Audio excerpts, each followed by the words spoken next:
Guys, Dilkush sir has joined, so I would like to welcome Dilkush sir for this session. And as I said, that he's IAS for others, but for me, he's a very close friend. So दिलकुश भाई आप अपना audio और video start कर लें। मैं जरा ये slide share करना बंद। आवाज आ रही है? आवाज आ रही है? आपकी आवाज आ रही है, अच्छा, वीडियो दिख रहा है? वीडियो दिख रहा है, रूम भी अच्छा दिख रहा है, कलेक्टर वाला। ट्रेनिंग एकेडमी का रूम है। अच्छा ही हाँ, है। हाँ। तो थोड़ा सा एक जो बात है दिलकुश भाई वो ये है कि एथिक्स में केस स्टडी जब हाँ, लोग लिखा करते हैं तो हाँ, लोगों के हाँ, पास में क्या होता है, डाइवर्सिफाइड पॉइंट होते नहीं है। तो हाँ, उनको ये हाँ, समस्या आती है कि डाइवर्सिटी कैसे लेके आए अपने आंसर में। तो केस स्टडी का एक बेसिक आप हाँ, हाँ, अप्रोच थोड़ा शेयर कर दीजिए and then will move further. हाँ। तो मैं ऐसा सोच रहा था कि केस स्टडी अपन डिस्कस कर लेंगे, उससे पहले एक बेसिक एथिक्स का मैं बता दूं क्या? 5 मिनट, हाँ जी, हाँ जी, हाँ जी, प्लीज। ठीक है ना? सही है, सही है, आप बता दीजिए।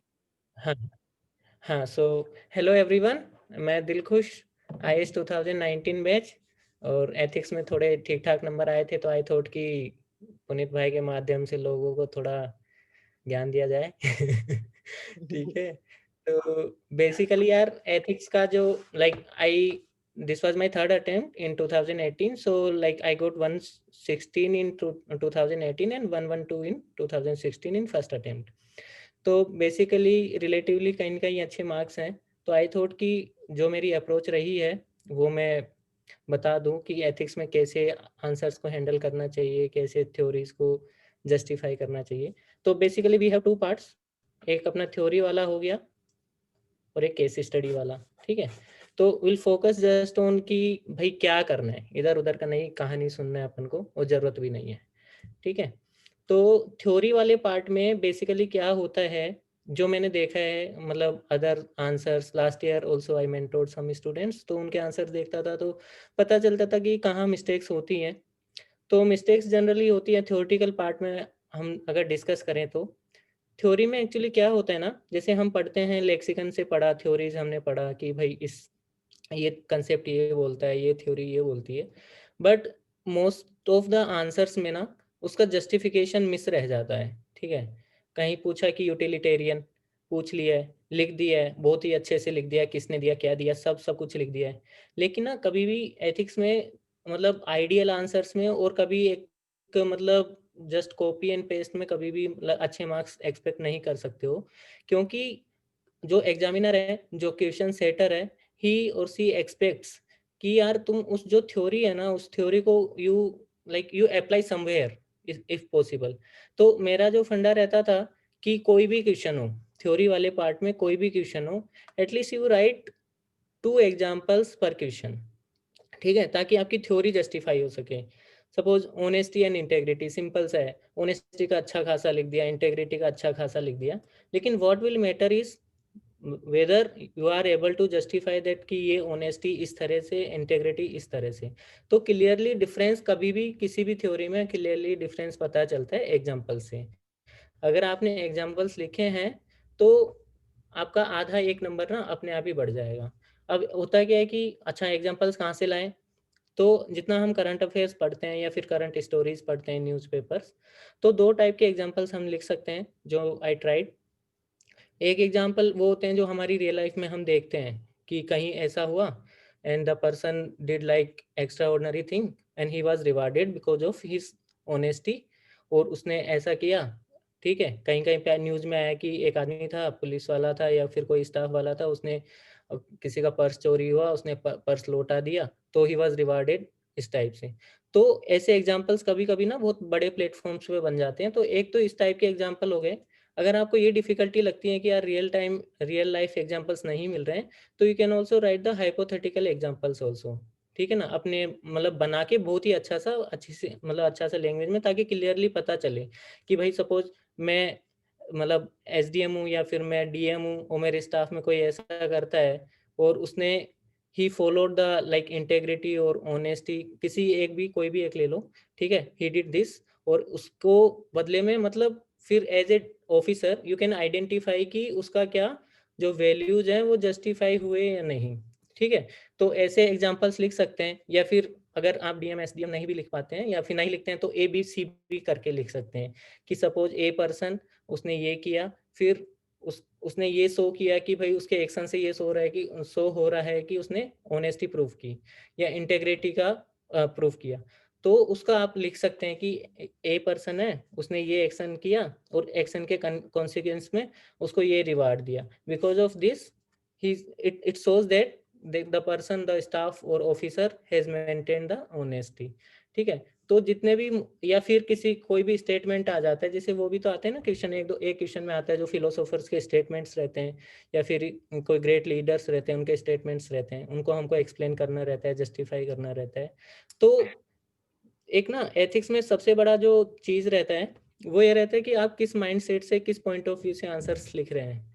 ठीक है, तो जब भी कोई किसी लीडरशिप किसी लीडर का भी कोई स्टेटमेंट आता है क्वेश्चन में, तो उस लीडर का उस स्टेटमेंट को उस लीडर के पॉइंट ऑफ व्यू से जस्टिफाई नहीं करना होता है। ठीक है, सिंपल उसको लिख दो आप क्या इन्फर कर रहे हो उससे, और उसका जो जस्टिफिकेशन है ना वो हमारे पॉइंट ऑफ व्यू से according to the present situation what is the relevance of that statement. ठीक है, इन डिफरेंट डायमेंशंस वो हमको लिखना होता है। जनरली क्या होता है कि मतलब किसी भी लीडर का एक अच्छा सा कोट रहता है या फिर कुछ लाइंस रहती हैं, तो उसको हम क्या करते हैं, अच्छा उनके हिसाब से ये था, उनके हिसाब से ये था, इसका मतलब ये है, इसका मतलब ये है, तो वो आंसर ना हाफ ही रह जाता है। ठीक है, वो आंसर कंप्लीट नहीं हो पाता है। कंप्लीट आंसर के लिए आप क्या कर सकते हैं कि उसका लिख लिया, मीनिंग लिख दिया है, अच्छी बात है, उसके फर्दर जाके आप उसको मतलब रियली मतलब उसको कनेक्ट करो with the present situation and अपने हिसाब से as an like administrator point of view. ठीक है, अगर ऐसा करेंगे तो देखो एथिक्स में यही है कि आधा एक नंबर मिलता जाता है हर क्वेश्चन में, तो बहुत अच्छा स्कोर क्यूमुलेटिव हो जाता है। ठीक है, तो फर्स्ट फंडा इज कि justify your all theoretical answers, justify with examples, at least 2 examples पर question.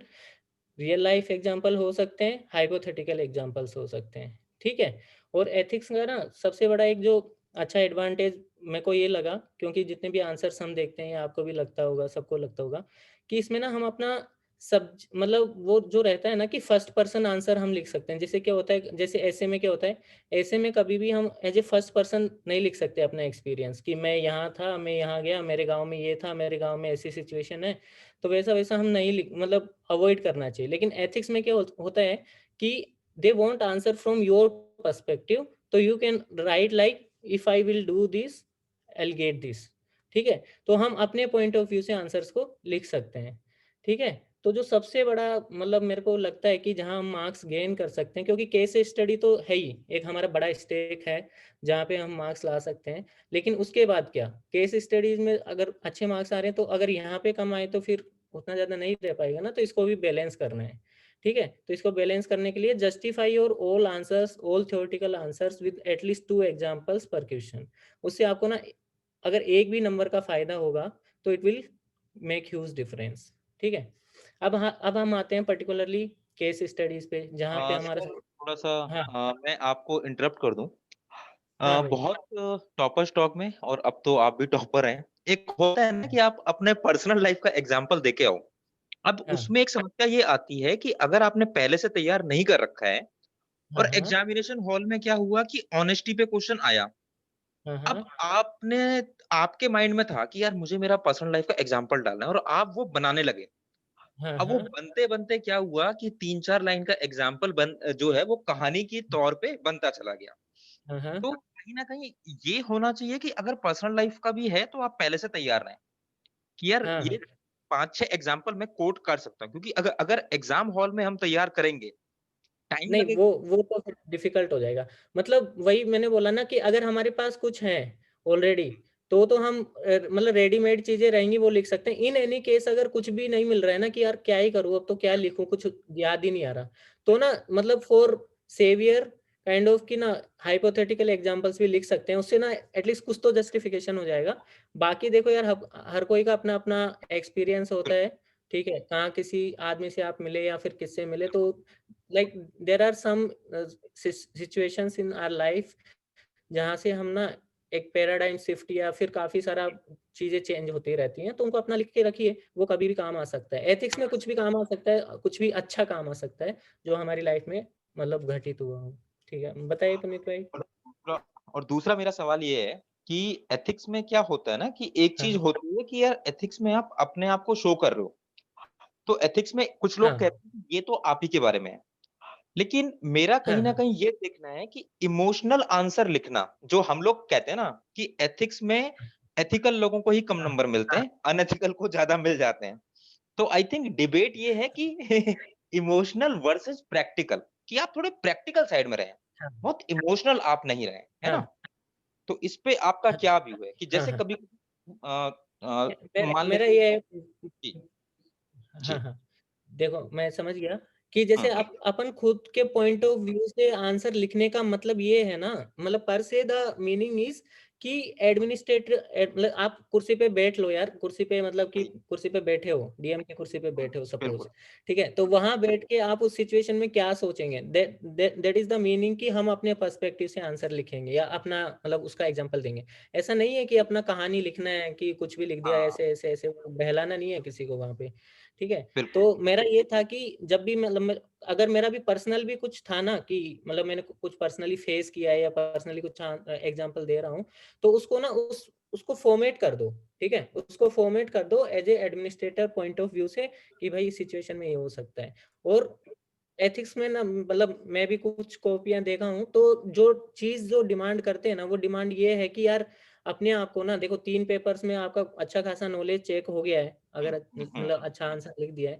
Fourth paper is all about your mind set कि hmm, whether you can think from that perspective right now. बाद में तो सोच ही लोगे ना, बिल्कुल, जब बिल्कुल, कुर्सी पे बैठेंगे तब तो सब चीजें आ जाती है अपने आप से ना, तो बिल्कुल। हैंडल करते करते। लेकिन जी, आंसर लिखते वक्त आप उस पॉइंट ऑफ व्यू से लिख पा रहे हो या नहीं लिख पा रहे हो, उस पॉइंट ऑफ व्यू से जी, सोच पा रहे हो नहीं नहीं पा रहे हो, इतना वाइड पर्सपेक्टिव ले पा रहे हो या नहीं ले पा रहे हो, तो जी। बेसिकली वो चीज है। और ठीक बस है। एक लास्ट छोटा सा सवाल था कि हाँ हाँ कभी-कभी क्या होता है कि बहुत जगह पे हम सुन लेते हैं कि अगर आपका केस स्टडी स्ट्रांग है तो आपका सारा कुछ सही है। लोग करते क्या है, हाँ थ्योरी हाँ पार्ट को बिल्कुल नेग्लेक्ट कर देते हैं।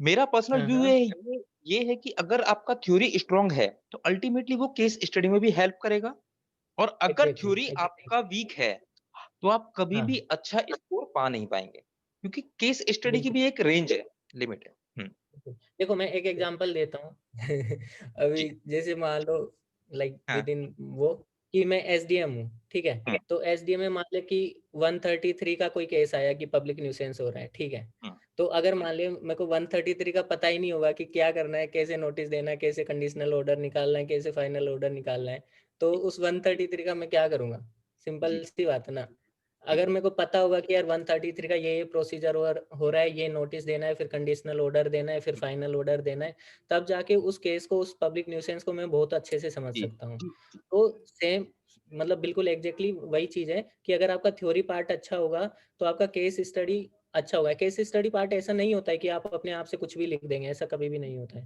जी, थ्योरी अगर उसको जस्टिफाई करती है ना किसी भी केस स्टडी को, तो वो अच्छे मार्क्स दिलाती है। ऐसे गो थ्रू तो आप मतलब कुछ मतलब फॉर एग्जांपल मतलब ऐसे ही नॉर्मल कि आप कोई भी केस दे दीजिए गांव में, किसी को भी दे दीजिए, वो कुछ तो सोच के बता ही देगा, राइट?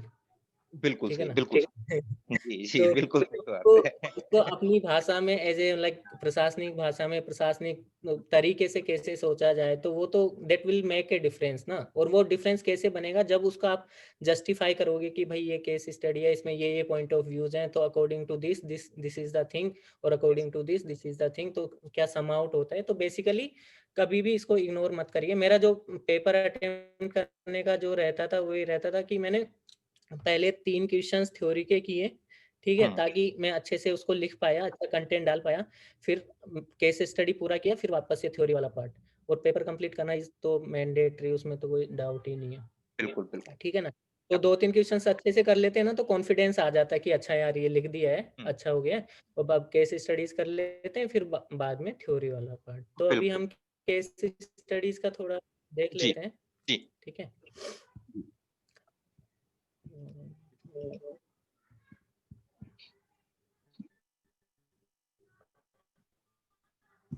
एक सेकंड। तो केस स्टडी का बेसिकली ये रहता है, एक तो मेरे सामने खुली हुई है मेरी जो टेस्ट सीरीज की कॉपी थी, वही मैं देख रहा था अभी।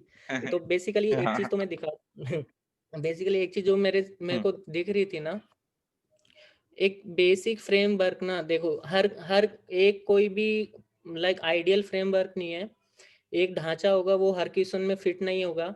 हर क्वेश्चन के लिए उसके डिमांड के अकॉर्डिंग हमको अलग अलग सोचना पड़ेगा, सिंपल सी बात है। इट्स नॉट लाइक कि एक हम 10 केस, जितनी भी केस स्टडी आती हैं, आधी 10 आती हैं फॉर एग्जांपल, तो 10 के 10 के लिए एक फॉर्मेट अप्लाई हो सकता है, ये नहीं होता है।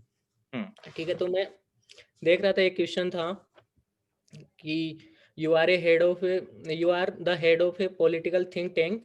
There is a proposal to cut down more than 10,000 trees to build a residential colony in the capital of the country. The city has one of the highest homeless population in the country, and the settlement will be used for them.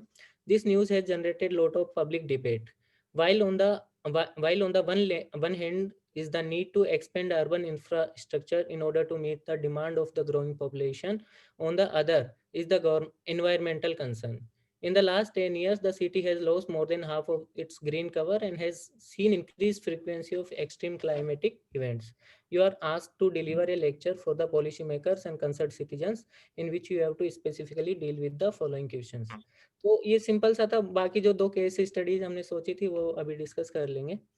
तो इसमें basically देखो, मैं उस तरीके से बता रहा हूँ कि जो मैंने अभी जितना भी मैंने अभी मतलब यहाँ पोस्टिंग में देखा है कि आप जब कुर्सी के उधर साइड बैठे रहते हो ना, तो आप जो भी केस आपके सामने आता है, फॉर सपोज कोई सी भी सेक्शन में आपके पास केस आता है, तो यार ना इतना बड़ा 4-5 पेज का वो रहता है, ठीक है। अब उसको पढ़ते पढ़ते पढ़ते पढ़ते तो हो जाता है कि यार था क्या, ये तो बता दो ठीक है ना, बिल्कुल। कि एग्जैक्टली है क्या, ये बता दो। तो फिर आपके पास जो बैठा रहता है ऑफिस स्टाफ रहता है, फिर वो लाइक एक बार पढ़ लेते हैं, फिर देखते हैं कि सर ये basically this like this concern, this issue is related to this section and this is the matter, कि उसने क्या किया है, क्या ऑफेंस किया है, एंड ये इसका एलिगेशन जो भी है, या फिर कि इसका ये है। ठीक है, तो जैसे ये पढ़ा, तो ये पढ़ के यार सिंपल सा मैं चाहूंगा एज ए लाइक कि सपोज मान लो कि मैं एसडीएम हूँ, आप डीएम हो, ठीक है ना। तो मेरा डीएम चाहेगा कि यार मेरा एसडीएम जो इतना बड़ा केस स्टडी था, उसको एक सिंपल 2-4 लाइनों में बता देंगे, sir this is the case, और हमको ये मतलब ठीक है डन। तो इस केस में जैसे ही मैं लिखा था कि मतलब in the above case study, पहले ये बता दो कि भाई ये समझ लो कि जो 800,000 शब्द हैं, उन शब्द में काम के कितने लोग काम के, मतलब कितने लोगों का इश्यूज अफेक्ट हो रहे हैं, कितने लोगों के इंटरेस्ट अफेक्ट हो रहे हैं।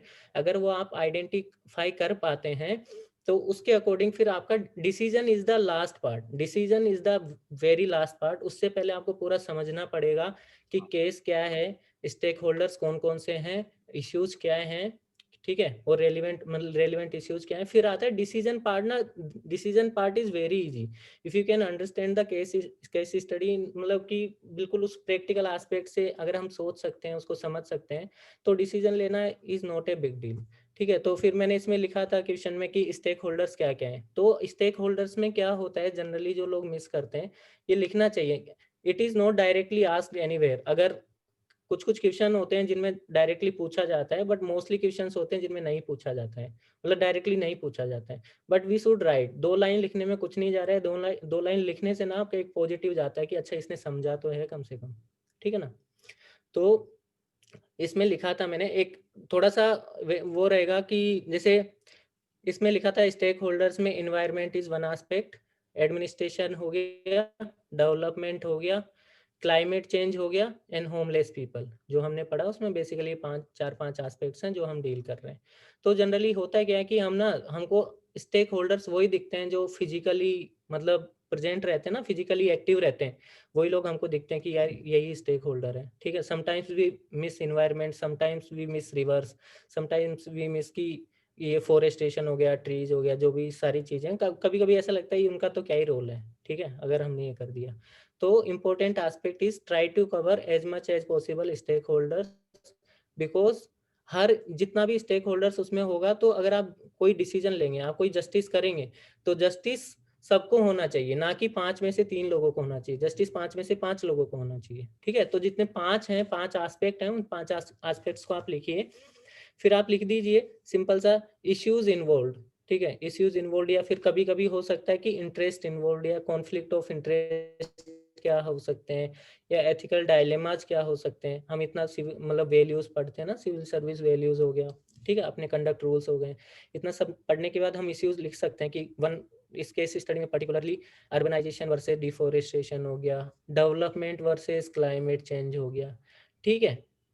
तो इसमें फर्स्ट एस्पेक्ट पूछा कि why do you think such situation arises in the first place where developmental activities and environmental concerns often come out as antithetical to each other, ठीक है? तो ये पूछना चाह रहे हैं कि भाई ये बताओ पहले तो कि ऑन द फर्स्ट प्लेस ऐसी सिचुएशन ही क्यों अराइज हो रही है कि हमको 10,000 पेड़ काटने पड़ रहे हैं, ठीक है? तो इसका हम सिंपल सा आंसर लिख सकते हैं कि देखो भाई अर्बनाइजेशन बढ़ रहा है, प्रेडिक्शंस है कि भाई लाइक 2050 50% पॉपुलेशन 60% पॉपुलेशन हमारी अर्बन मतलब सिटियों में रहने लगेगी, शहरीकरण बढ़ता जाएगा, ठीक है? And the thing is which is very much like fake based, सब किसी भी तरीके से जस्टिफाइड है कि जो सिटीज का कैरिंग कैपेसिटी है वो बहुत उतना नहीं है जितना पॉपुलेशन बढ़ रहा है उसके ना उसके कंपैरिजन में। तो इससे क्या रिजल्ट आ रहा है कि डिफोरेस्टेशन का हो गया, लाइफ कंडीशंस डिटोरेट हो रही है, ठीक है? और जितने भी पोल्यूशन फ्लडिंग वाली इतनी सब सारी चीजें आ रही हैं, ठीक है? तो हाँ, तो बेसिकली पॉपुलेशन इंक्रीज वाला हो गया, ठीक है? इकोनॉमी एडवांस हो रही है, इंडस्ट्रीज बढ़ रही है, ठीक है? तो इस वजह से क्या पॉपुलेशन क्लस्टर, अनएम्प्लॉयमेंट हो गया, अनएम्प्लॉयमेंट की वजह से लोग वहां से मतलब migration is one aspect basically. जो सिटी में लोग सोच रहे हैं कि यार वहां पे जाके कुछ काम धंधा तो मिल ही जाएगा, लेकिन वहां जाके काम धंधा मिल जाता है but living conditions are not that good. तो फिर इस तरीके से क्या होता है, फिर चीजें बढ़ती जाती है, ठीक है? तो मैं पूछा था फिर बेसिकली इसमें ना हम दो चीजें निकाल सकते हैं कि भाई जैसे अब मैं बैठा हूँ, मेरे सामने आया कि आपके सब डिवीजन में हमको 10,000 पेड़ काटने हैं, ये बता दीजिए आप क्या करना है, कैसे करना है। तो मैं सोचूंगा यार मतलब कि 10,000 पेड़ एकदम से कैसे काट दिए जाएंगे, क्या इफेक्ट होगा, इतने सारे लोग हैं, मतलब कुछ तो सोचोगे ना आप।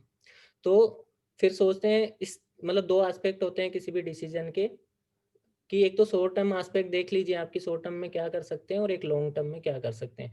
और इसमें स्पेसिफिकली पूछा जा रहा है कि जो पॉलिसी मेकर्स है ना उनको आपको बताना है कि भाई शॉर्ट टर्म में क्या हो सकता है और लॉन्ग टर्म में क्या हो सकता है। तो यहाँ पे आप एसडीएम डीएम के पॉइंट ऑफ व्यू से नहीं सोच रहे, यहाँ पे आप ना बहुत ही ऊपर जाके like you are thinking from a policy makers point of view, कि आपको पूरा पॉलिसी बनाना है और नीचे इम्प्लीमेंट करना है, ठीक है? तो इसमें बेसिकली पूछा जा रहा है जैसे अब 10,000 पेड़ है, तो 10,000 पेड़ है तो हर जगह से तो नहीं काटे जा सकते हैं। तो उसके लिए हम ये कर सकते हैं कि भाई जहाँ पे इन्वायरमेंटल कंडीशंस या प्लांटिंग जो स्ट्रक्चर है या फिर ज्योग्राफिकल हम जो प्लांट्स का आइडेंटिफिकेशन करते हैं कि भाई वहाँ पे काट सकते हैं जहाँ इन्वायरमेंट मिनिमल अफेक्ट हो, ठीक है? और साइमल्टेनियसली वी प्रपोज और विल मतलब वो प्रावधान होना चाहिए कि उतने ही प्लांट या उससे दुगने प्लांट्स उस एरिया में लगाए जाए ताकि इन नियर फ्यूचर उसका भरपाई की जा सके, ठीक है? अब क्या होता है कि जैसे मान लो 10,000 पेड़ काटे, 10,000 लोगों को मेरे को उस जगह पे घर बनाने, मान लो 10,000 घर बनाने, लेकिन मैं क्या कर सकता हूँ 10,000 पेड़ की जगह भी ना 5,000 पेड़ काट के मैं वर्टिकल ना स्ट्रक्चर ऑफ हाउसिंग करवा सकता हूँ अगर पॉसिबल हुआ तो। एज ए पॉलिसी मेकर्स तो ये सजेशन तो दे ही सकते हैं। मान लो कि 1 किलोमीटर स्क्वायर का एरिया है, उसमें फॉर सपोज 500 घर आते हैं, उसी हाफ स्क्वायर किलोमीटर के एरिया में आप 4 स्टोरी की जगह 8 स्टोरी बना दीजिए और आधा हाफ एरिया में आप उतने लोगों को अकोमोडेट कर सकते हैं, ठीक है? तो ये हो गया बिल्डिंग एक्सटेंशंस में भी वर्टिकल इंस्टीट्यूट ऑफ हॉरिजॉन्टल। अब इसमें आ गया फिर ये तो हो गया कि भाई हमको जैसे तैसे सेटल कर देंगे, ठीक है? अब आता है कि लॉन्ग टर्म सॉल्यूशंस क्या हो सकता है पॉलिसी मेकर्स का। तो there are like number of government schemes which are like going on which can be undertaken, ताकि ये दिक्कत ही पैदा ना हो कि हम इतने पेड़ काटने पड़ेंगे, इतने लोगों को अकोमोडेट करना है। मान लो जैसे रू अर्बन मिशन है, ठीक है? तो रू urban mission basically focuses on the clustering, कि क्लस्टर्स अगर बन जाते हैं, क्लस्टर्स का मतलब रू अर्बन का बेसिकली यही है कि रूरल और जो नियर बाई एरियाज हैं उनमें अर्बन लाइक अर्बन जो अच्छे शहर हैं उनके समान फैसिलिटीज वहाँ पे होनी चाहिए, ठीक है। इंडस्ट्रियल एक्टिविटीज अगर क्लस्टर्स एरिया में हो जाएगी तो माइग्रेशन वाला इश्यू सोल्व हो सकता है, ठीक है ना, वो कम हो सकता है। फिर या जो हम लाइक माइग्रेशन का जो 10,000 लोग जाते थे पहले उस एरिया से, वहाँ से 5,000 लोग ही जाने लगे अगर वहाँ पे एम्प्लॉयमेंट मिल जाता है, ठीक है। और जो सिटीज़ का प्लानिंग है, जैसे जो सिटीज़ ऑलरेडी डेवलप हो गए हैं, वहाँ पे तो प्लानिंग करना बहुत डिफ़िकल्ट है, लेकिन कुछ-कुछ नए शहर ना हर स्टेट में ऐसे शहर आ रहे हैं जो एक मतलब बड़े मतलब वहाँ पे पॉपुलेशन साइज़ बढ़ता जा रहा है, वहाँ पे इंडस्ट्रियल एस्पेक्ट्स हैं तो लोग आते जा रहे हैं। तो वी हैव अपॉर्च्युनिटी कि भाई जो शहर अब बढ़ रहे हैं ना, वहाँ पे फ्लक्स हो रहा है, इन्फ्लक्स हो रहा है लोगों का, उन शहरों को हम अच्छे से प्लान कर सकते हैं, ठीक है। जैसे स्मार्ट सिटी वाला हो गया, ठीक है। टेक्नोलॉजिकल एस्पेक्ट्स हम इंक्लूड कर सकते हैं।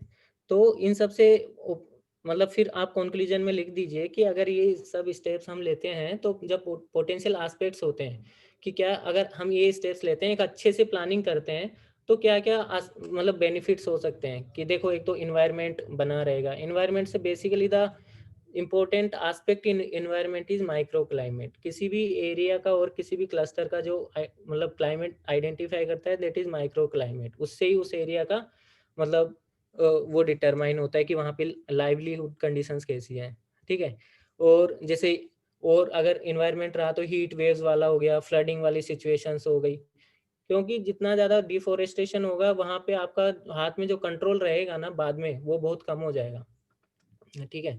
तो और ये हो गया, फिर जो हमारे आईएनडीसी वाले गोल्स हैं, सस्टेनेबल डेवलपमेंट वाले गोल्स हैं, उसमें भी हमारा है कि सिटीज़ को लिवेबल बनाना है, अच्छी कंडीशंस देनी है, ठीक है। तो इस तरीके से हम इसको ना एक कॉम्प्रिहेंसिव लिख सकते हैं। अगर नहीं भी पूछा है तो लिखना ही है कि अगर स्टेक होल्डर्स पूछा है, एथिकल डायलेमास पूछा है, कॉन्फ्लिक्ट ऑफ इंटरेस्ट पूछा है कि क्या-क्या है। अगर पूछा गया है तो लिखना ही है विदाउट एनी डाउट। अगर नहीं भी पूछा है तो प्लीज़ राइट 3-4 लाइन्स, उससे कुछ मतलब नेगेटिव नहीं होगा। एक पॉजिटिव मैं भी चेक करूँगा तो मेरे को भी पता, फॉर एग्ज़ाम्पल मैं चेक करता हूँ कोई ऐसी कॉपी, तो अगर नहीं भी पूछा है और लिखा है तो आई विल गेट कि यार अच्छा, समझ में तो आया एटलीस्ट कि क्या करना है, ठीक है। डिसीजन इज़ लास्ट पार्ट, ठीक है। तो अब हम जो 2 केस स्टडीज़ थी उस पे डिस्कस कर अच्छा लेते हैं। यहाँ पे और बाकी यार एक सिंपल सा बता। हाँ, हाँ, हाँ, हाँ, दिलकुश भाई यहाँ पे बताओ। एक बहुत अच्छा पॉइंट आपने बोला कि अगर ये प्लांट वाला क्वेश्चन है तो एज ए सिविल हाँ, सर्विस एस्पिरेंट सभी को लगेगा कि पेड़ तो काटने ही नहीं है, लेकिन आपने बहुत अच्छा एक डायमेंशन दिया कि पेड़ हम काट सकते हैं हाँ, लेकिन वो हम एरिया को आइडेंटिफाई कर लें। तो ये है कि हाँ, स्टूडेंट को भी सोचना पड़ेगा कि ऐसा नहीं है कि सिर्फ वन साइज फिट्स ऑल में ही हम खेलें। आप हाँ, मल्टी हाँ, डायमेंशन सोचें कि हम और क्या क्या बिल्कुल, अल्टरनेटिव लेके आ सकते हैं। बिल्कुल। हम्म, तो बेसिकली यही है ना यार, देखो अगर सिंपल सा फंडा है, देखो हम ऐसा सोचेंगे यार क्यों काटना है, कुछ और कर लो ना, डेवलपमेंट जरूरी है क्या, एनवायरनमेंट बचाना जरूरी है, ऐसे ऐसे ना हजार डिबेट्स हो सकती है। हम्म, लेकिन कोई भी आपसे ना, अगर आप सीट पे बैठे हैं तो आपसे हर कोई ये एक्सपेक्ट करेगा कि you suggest us something balanced, ठीक है। यस। जिसमें हमारा ये भी, because it's a need of the time ना, इट्स ए नीड ऑफ कि भाई करना है तो लोगों को अकोमोडेट तो करना ही है, उसमें तो कोई ऑप्शन ही नहीं है, ठीक है।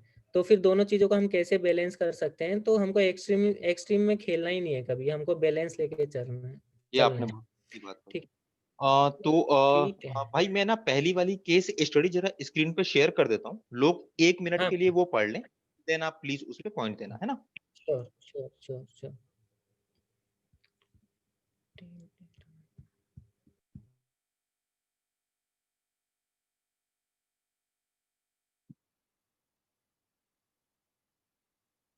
Edward Snowden, previous year question है, guys please read it for 1 minute.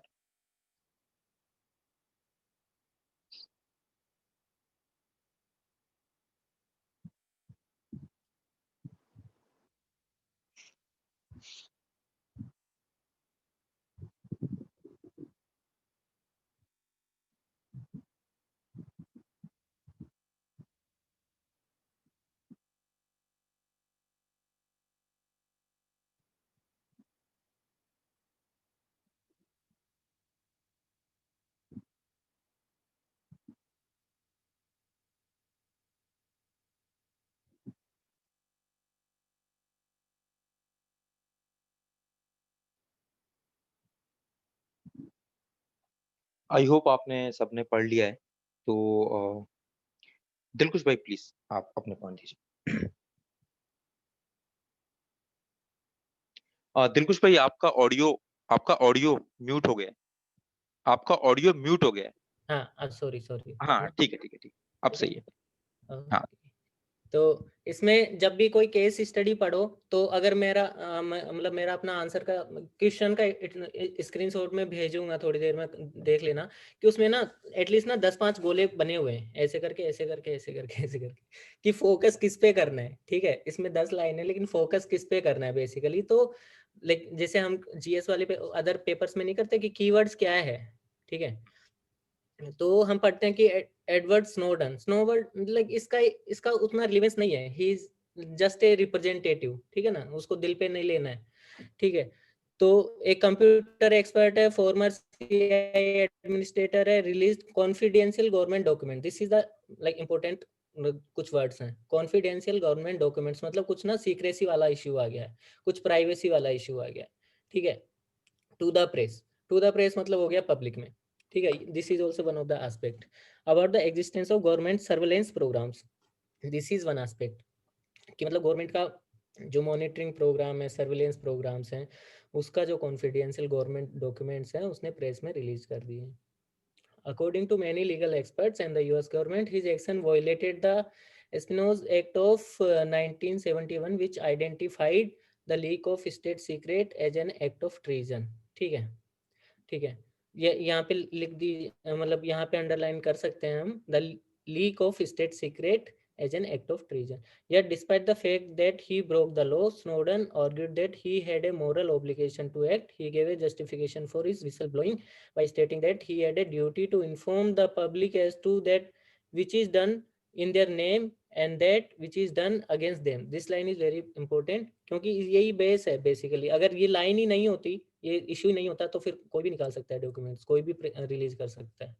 According to the Snowden, the government's violation of privacy had to be exposed regardless of the legality, since more substantive issues of social action and public morality were involved here. Many agreed with Snowden.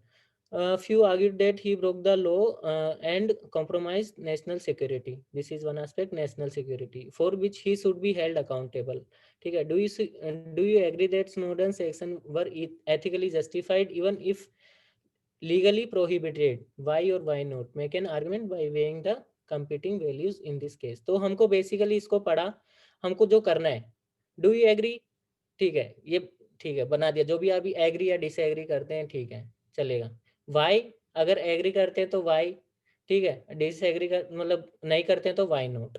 ठीक है, अगर agree किया, reason लिखा, फिर बताओ कि make an argument, फिर दोनों चीजों को ना आपको कंपेयर करनी है। इसका मतलब ये नहीं है कि आप एक ही एस्पेक्ट लिख के उसको खत्म कर देंगे, लिखने दोनों है। लेकिन जैसे मैं पूछता हूँ ना कि यार चलो इस चीज के बारे में बताओ, आपका क्या ओपिनियन है, तो आप बोलोगे, कोई भी आपसे पूछना हो तो आप बोलोगे कि देखो यार मेरा ओपिनियन तो ये है कि, मतलब एक लाइन होगी, फिर आप बोलोगे कि ओपिनियन तो ये है लेकिन ये चीज भी है साथ में। ठीक है ना, तो इट डज नॉट मीन कि अगर आपसे दो चीजों में से पूछी जाती है तो आप एक ही चीज लिख के आंसर खत्म कर दोगे, वो कंप्लीट आंसर नहीं होगा। आप दूसरी चीज भी लिखो कि आप एग्री नहीं करते हो तो क्यों नहीं करते हो, एग्री करते हो तो क्यों करते हो, सिंपल सी बात होगी। तो यार हम इसमें जाते हैं, एज मतलब जैसे बताया है, थोड़ा सा लिख दीजिए उससे पहले कि जैसे हम इतना टेक्नोलॉजिकल एज में जी रहे हैं, 21st सेंचुरी में जी रहे हैं, इतना मतलब हर चीज़ इतना ऑनलाइन प्लेटफॉर्म्स पे आ गई है, तो इट्स वेरी नेचुरल कि जो राइट ऑफ प्राइवेसी है हमारा, वो मतलब डेंजरस, वो ऐसी वो वल्नरेबल हो गया बेसिकली ना, कि रिस्की हो गया है उसको मतलब इंश्योर करना। ठीक है, तो बेसिकली इसमें इशू ये है कि जो राइट ऑफ द सिटीजन्स है ना, कि मान लो मेरा कुछ डाटा है फॉर एग्जांपल पुनीत भाई के पास, और पुनीत भाई क्या करता है कि उसको मेरे से बिना पूछे उसका यूज कर रहा है और उसको कहीं दे रहा है। ठीक है, तो अब मेरे को पता तो चलना चाहिए कि भाई मेरा डाटा यू आर यूटिलाइजिंग। ठीक है, अगर मेरे को पता ही नहीं है और आप यूटिलाइज कर रहे हो, तो ऐसा हो गया ना कि राइट ऑफ सिटीजन्स हो गया कि भाई मेरे को तो पता ही नहीं है। लेकिन एक सेम एस्पेक्ट ये होगा कि इनके अलावा he is government, I am citizen. ठीक है, and the third person comes in, उस वो पता करता है कि मेरा कहीं से कहीं ये डाटा चोरी हो रहा है और ही लीक्स। गवर्नमेंट नहीं कर रही है, मैं भी नहीं कर रहा हूँ, थर्ड पर्सन कम्स, उसको पता है कि ऐसा कुछ हो रहा है और ही लीक्स डाटा। तो इसमें ये हो गया कि अब हमारा, मैं सिटीजन हूँ, ये गवर्नमेंट है, तो गवर्नमेंट का भी अफेक्ट हो रहा है कि जो नेशनल सिक्योरिटी है वो अफेक्ट हो रही है। मैं सिटीजन हूँ तो मेरा राइट अफेक्ट हो रहा है कि मेरा राइट टू प्राइवेसी है ही नहीं, मेरा जो डॉक्यूमेंट्स है मैं इतना सारा ऑनलाइन करता हूँ, सब चीज़ें वो लीक हो रही हैं बेसिकली। तो अब हमको ना दोनों चीज़ें लिखनी है कि एथिकली करेक्ट है, जबकि लॉ में प्रोहिबिट है, मतलब कि वो मना है कि भाई ऐसा नहीं कर सकते। तो होता क्या है कि यार जितना ज़्यादा हम डेवलप्ड स्टेज में जाते हैं, जितना ज़्यादा कोई भी कंट्री जितना डेवलप स्टेज में जाता है, तो वहाँ पे ना citizens know what are they, like they should know, they must know what are their rights. ठीक है, they are not like subjects की कुछ भी बोल दिया, कुछ भी कह दिया तो करते जाएंगे। लाइक दे हैव राइट्स, तो उनका बेसिकल फंडामेंटल राइट है जो स्टेट वोलेट नहीं कर सकता। ठीक है, और जो विसिल ब्लोअर एक्ट है ना, तो उसमें ये पता होना चाहिए लोगों को, मतलब उसमें एक में लिखा है कि अगर कुछ ऐसा होता है which is not like in interest of people, और लोगों का ऐसा कुछ डाटा कॉन्फिडेंशियल जो डाटा है वो चोरी हो रहा है, लीक हो रहा है, तो वहाँ पे ये आदमी बोल सकता है, वहाँ पे आदमी इंटरफेयर करके बोल सकता है कि भाई ये लोगों का जो राइट टू प्राइवेसी है, पर्सनल डाटा है, वो स्टेट के द्वारा मॉनिटर तो किया जा रहा है, सर्विलेंस किया जा रहा है, but that is illegal because that can't be said, that can't be misused. अगर मैं सिटीजन हूँ, गवर्नमेंट के पास मेरा कुछ डाटा है, तो that should be like it's responsibility, और like government should be accountable for that कि इट इज केप्ट सेफ। ठीक है ना, उस वो सुरक्षित है। ठीक है, अगर वो इलीगली यूज किया जा रहा है तो ये एक्सपोज किया जा सकता है in the public interest, although it was like it is prohibited, but in the public interest it can be, वो बताया जा सकता है कि भाई आपका डाटा ऐसे ऐसे मिसयूज हो रहा है। ठीक है, तीसरी तीसरी चौथी चीज तीसरी चीज क्या हो गई कि ये होल्ड करता है गवर्नमेंट को अकाउंटेबल होने के लिए। ऐसा नहीं है कि आप मतलब डिजिटल डिजिटल डिजिटल हम इतना सब कुछ कर रहे हैं, इसका ये मतलब नहीं है कि आप लोगों का डाटा की कोई जिम्मेदारी नहीं लेते हैं। तो government should hold, like government should be accountable, citizen should. अब इससे क्या हुआ, उसने ये किया, मान लो हमारे दोनों के बीच का कोई भी ट्रांजेक्शन है, तीसरे पर्सन ने किया कि आप इनके बीच ही हो रहे हैं, तो पुनीत भाई क्या बोलेगा कि यार I should feel more accountable, I should feel more responsible because it's like my citizens data, तो it's my responsibility to secure it, to, है ना। तो ये चीज हो गई। और ये हो सकता है कि अगर ये सब पता चलता रहता है, कुछ मतलब ऐसी चीजें पता चलती रहती हैं, तो होता क्या है कि लोग इतने अवेयर हो गए हैं, दे कैन आस्क फॉर कि भाई हम तो एक वो निकाल दीजिए कि उनकी जो प्राइवेसी है वो प्रोटेक्ट हो, एक फॉर्मली लॉ निकाल दें, एक फॉर्मली कोई एक्ट बना दें कि इनका जो मतलब हमारे जितने भी डॉक्यूमेंट्स हैं अगर वो लीक होते हैं तो there should be some like legal मतलब पिनल एक्शन, या फिर जो भी करता है उसके खिलाफ जो भी एक्शंस हो सकते हैं वो होने चाहिए। ठीक है, तो एथिकली कैसे करेक्ट हुआ, because these are the four aspect which like helping the citizens. अगर ऐसा हो रहा है तो एटलीस्ट लोगों को पता तो चल रहा है ना कि हमारे साथ ऐसा हो रहा है। अगर पता ही नहीं चलता तो लोग क्या करते हैं कि यार चलो, पता ही नहीं चलता और उनके नाम पे कुछ भी हो रहा होता। ठीक है ना, तो एथिकली करेक्ट, प्रोहिबिटेड है बट एथिकली करेक्ट है because of this four aspects. ठीक है, अब दूसरी चीज आ गई कि नेशनल सिक्योरिटी। ठीक है, तो अगर मान लो नेशनल सिक्योरिटी में ये हो गया कि उसने तो कर दिया, ठीक है, कि डाटा लीक कर दिया कि आपका ये डाटा है, government is utilising in this aspect. ठीक है, तो उसने कर दिया लीक। लेकिन इससे क्या हो सकता है, अगर मान लो हम दोनों के बीच का ट्रांजेक्शन कोई तीसरा बंदा आके ये डाल देता है, कोई भी साइट बना के कि these are the data which are utilised misutilised by the government and these data belong to this person. ठीक है, उसने डाल दिया। अब मैं क्या करूंगा, एक फोर्थ पर्सन होगा जो पुनीत भाई का दुश्मन होगा। ठीक है, तो वो वो क्या करेगा, ठीक है, तो वो क्या करेगा कि उस डाटा को लेके और अपना पर्पस सोल्व कर लेगा। ठीक है ना, तो एज ए गवर्नमेंट पुनीत भाई रिप्रेजेंट्स द गवर्नमेंट, तो उनका सिक्योरिटी तो अफेक्ट हो ही गया ना, उनका तो मतलब उन जो खतरा होने वाला था उससे बड़ा खतरा कभी फ्यूचर में हो सकता है। ठीक है, तो जो एनिमी कंट्रीज होते हैं, जो मतलब क्योंकि इट्स ऑल अबाउट डिप्लोमेटिक ना ऑन इंटरनेशनल प्लेटफॉर्म। तो कुछ भी थोड़ा सा भी डाटा किसी को भी पता चलता है तो फ्यूचर में बहुत बड़ा इश्यू बन सकता है। ठीक है, तो द इंफॉर्मेशन जो रहती है किसी भी गवर्नमेंट की, सीक्रेट इंफॉर्मेशन रहती है, कॉन्फिडेंशियल इंफॉर्मेशन रहती है, वो कोई भी कंट्री मिस यूटिलाइज कर सकता है और उससे अपने कंट्री का ना जो सॉवरेनिटी है वो अफेक्ट हो सकता है। ठीक है, दूसरी चीज हो गई जो पर्सनल डाटा है। अगर उसने क्या उस केस में क्या किया कि उसने लोगों का जो भी पर्सनल डाटा था वो डाल दिया कि भाई दीज आर योर, मतलब ये आपका पर्सनल डाटा है, प्रेस में डाल दिया है, तो मतलब लोगों का पर्सनल डाटा भी गया। तो इन ए वे लोगों की लाइक जो राइट टू प्राइवेसी है, जो मतलब वो है, वो भी तो अफेक्ट हो ही रहे हैं ना। ठीक है, तो पर्सनल डाटा को कोई और फॉरेन कंट्रीज यूज कर सकते हैं, कोई इवन फॉरेन कंट्रीज जो फर्म का अपना इंटरेस्ट सोल्व कर सकता है। मान लो कि भाई फॉर एग्जांपल मैं बताता हूँ, ड्यूरिंग कोविड, है ना, ड्यूरिंग कोविड इतना माइग्रेंट वाला इशू चल रहा था, तो माइग्रेंट का जो भी डाटा मेरे पास है, ठीक है, माइग्रेंट्स का डाटा मेरे पास है, तो अगर समहाउ वो लीक हो जाता है कहीं पे, तो मैंने तो क्या सोच के रखा था वो डाटा कि यार इनको फर्दर फ्यूचर में कोई एम्प्लॉयमेंट वगैरह वगैरह की जरूरत होगी किसी कंपनीज को, तो हम टाई अप करके कि भाई these are the migrant labourers, अगर किसी को जरूरत होती है तो ये इस डाटा से हम फेच करके इन लोगों को प्रोवाइड करा सकते हैं, दैट्स इट। अगर वो लीक होता है तो कोई और कंपनी या फिर डायरेक्टली इनडायरेक्टली वो, अगर वो डाटा लीक हो जाता है तो उससे ना कितनी इंफॉर्मेशन लोगों से निकाल सकते हैं, उनका आधार नंबर निकल सकता है, उनका ये उनका मतलब एड्रेस निकल सकता है, people can harass them even, या तो माइग्रेंट लेबर्स हैं इनको यहाँ यहाँ ऐसा ऐसा कर लीजिए, तो ऐसे बहुत सारे इश्यूज हो सकते हैं। तो इलेक्शन में कहने का मिसयूज, मतलब ये, हाँ भाई, इलेक्शन का डेटा मिसयूज हो जाए, हाँ इलेक्शन। हाँ एग्जैक्टली, हाँ ठीक है ना। तो पर्सनल डाटा होता है वो कोई भी यूज कर सकता है। ठीक है, और एक्चुअली क्या होता है ना, किसी भी कंट्री का और किसी भी ऑर्गेनाइजेशन का और मतलब किसी भी सिस्टम का, कुछ चीज़ें ऐसी होती हैं जो स्ट्रेटेजिक रहती हैं, जो अगर उस पे जैसे 10 पॉइंट रहते हैं, अगर कुछ मेरी कंट्री में 100 चीज़ें हैं, ठीक है, 100 में से 5 मेरी स्ट्रेटेजिक चीज़ें हैं, तो अगर 10 पॉइंट दें हम उनको, तो अगर उसमें से 10 फैक्टर हो, मान ले सपोज स्ट्रेटेजिक चीज नंबर 1, उसके 10 फैक्टर्स हैं, अगर उसमें एक भी फैक्टर पे कुछ भी असर पड़ता है ना, तो जो मैग्नी लाइक जो क्वांटम होगा ना, जो अफेक्ट करेंगी चीजें, that will be like more than 100। तो स्ट्रेटेजिक चीजें ऐसी होती हैं, अगर कुछ भी थोड़ा सा भी अफेक्ट होता है, जैसे मान लो साइबर साइबर सिक्योरिटी, अगर इसमें कुछ भी होता है तो कितनी गवर्नमेंट वेबसाइट से एक साथ हैक की जा सकती है।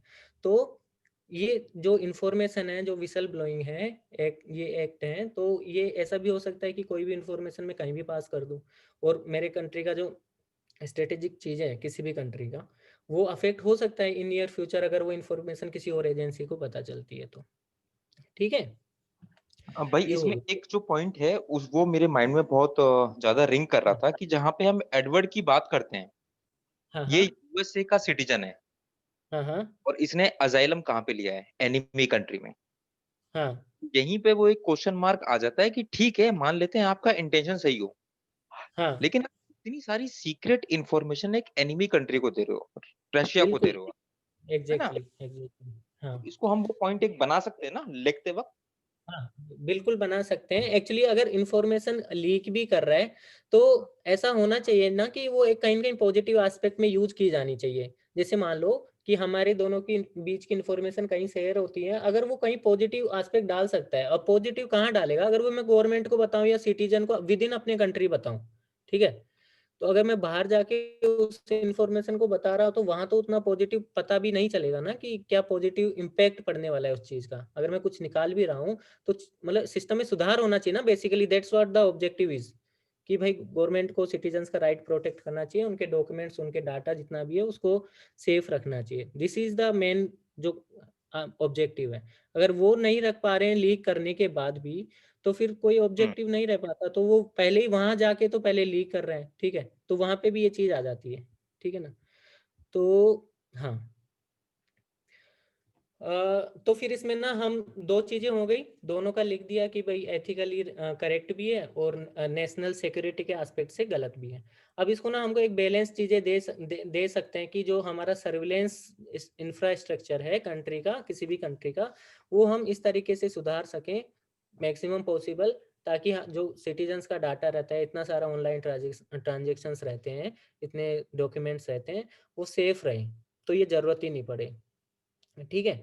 और इन सब चीज़ों के लिए हमको नेगेटिविटी या फिर नेगेटिव एस्पेक्ट में जाने के बजाय पहले से ही जो कुछ चीज़ें रहती है ना, देखो गवर्नमेंट में एक स्ट्रेटेजी रहती है प्रोएक्टिव। प्रोएक्टिव स्ट्रेटेजी में क्या रहता है कि यार कुछ होने वाला है या देयर इज ए पॉसिबिलिटी हो कि कुछ ब्लंडर हो सकता है, तो उसको ध्यान में रखते हुए, उसको माइंड में रखते हुए हम कुछ चीज़ें उस प्लानिंग कुछ प्लानिंग ऐसे पहले से ही कर लेंगे कि यार उसको रोका जा सके। तो हम कुछ करेक्टिव मेजर्स ना प्रोएक्टिवली ऐसे ले सकते हैं, कोई भी गवर्नमेंट ऐसे ले सकती है। एक प्रॉपर चैनल होना चाहिए, ठीक है, जिसके थ्रू ऐसा इंफॉर्मेशन पता चले कि जैसे मान लो कि ए इज ए ऑर्गेनाइजेशन, उस ऑर्गेनाइजेशन में एक प्रॉपर चैनल रहना चाहिए कि भाई इसमें मान लो कि ये इतने एम्प्लॉयज हैं, ठीक है, और इनका इंफॉर्मेशन यहाँ पे अगर कुछ भी इश्यू होता है तो let it go through a proper channel, ठीक है ना। Why to go in public पहले से ही, अगर लास्ट में अगर कुछ नहीं होता है, कोई भी अगर इंफॉर्मेशन में भी कोई तीसरा आदमी हमारे बीच की इंफॉर्मेशन लीक कर रहा है, तो we should know each other कि भाई ऐसा ऐसा इंफॉर्मेशन है, बजाय कि वो इंफॉर्मेशन लेके प्रेस में रिलीज कर देते हैं, ठीक है। तो हमको बेसिकली दोनों ही चीज देखनी देखनी है। अब मान लो इसी इसी इसी केस स्टडी में मैं एक चीज बता रहा हूँ कि आपसे पूछा जाए कि एज ए पॉलिसी मेकर आप इन दोनों चीजों को कैसे करोगे, ठीक है ना। पॉलिसी मेकर, एडमिनिस्ट्रेटर, कुछ भी अपना वो मतलब स्टैंड रख लो। तो बेसिकली अब मान लो कि मैं या पुनीत भाई चेयर पे बैठे हैं, इनसे पूछा जाए कि आप कैसे करोगे भाई इन दोनों चीज़ों को, तो यार ऐसा नहीं होता है कि मतलब इन्फॉर्मेशन रिलीज कर दिया तो हमारा कोई अकाउंटेबिलिटी नहीं है, हमारा कोई मतलब कि रिस्पॉन्सिबिलिटी नहीं है।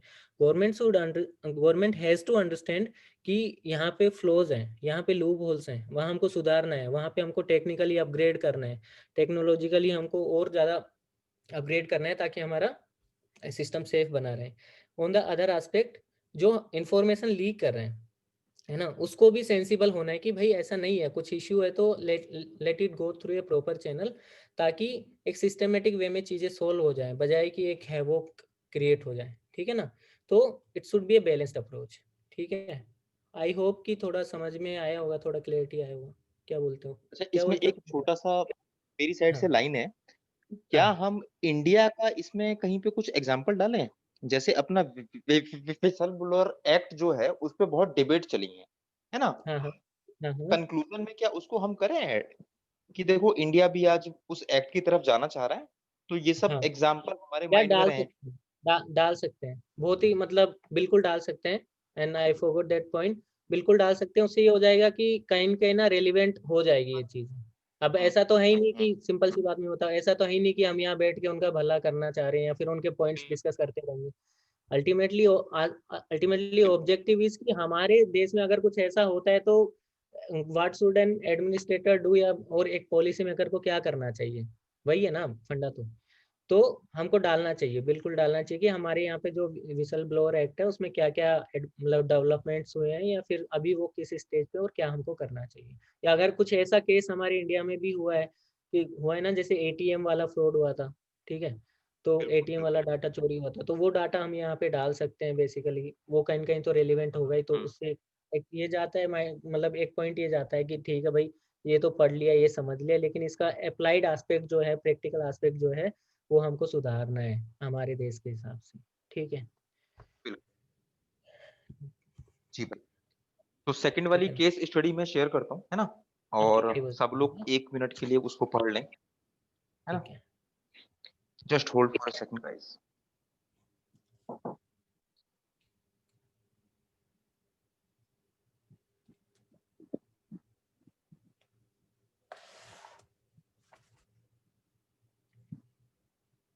Please read this case study for 1 minute.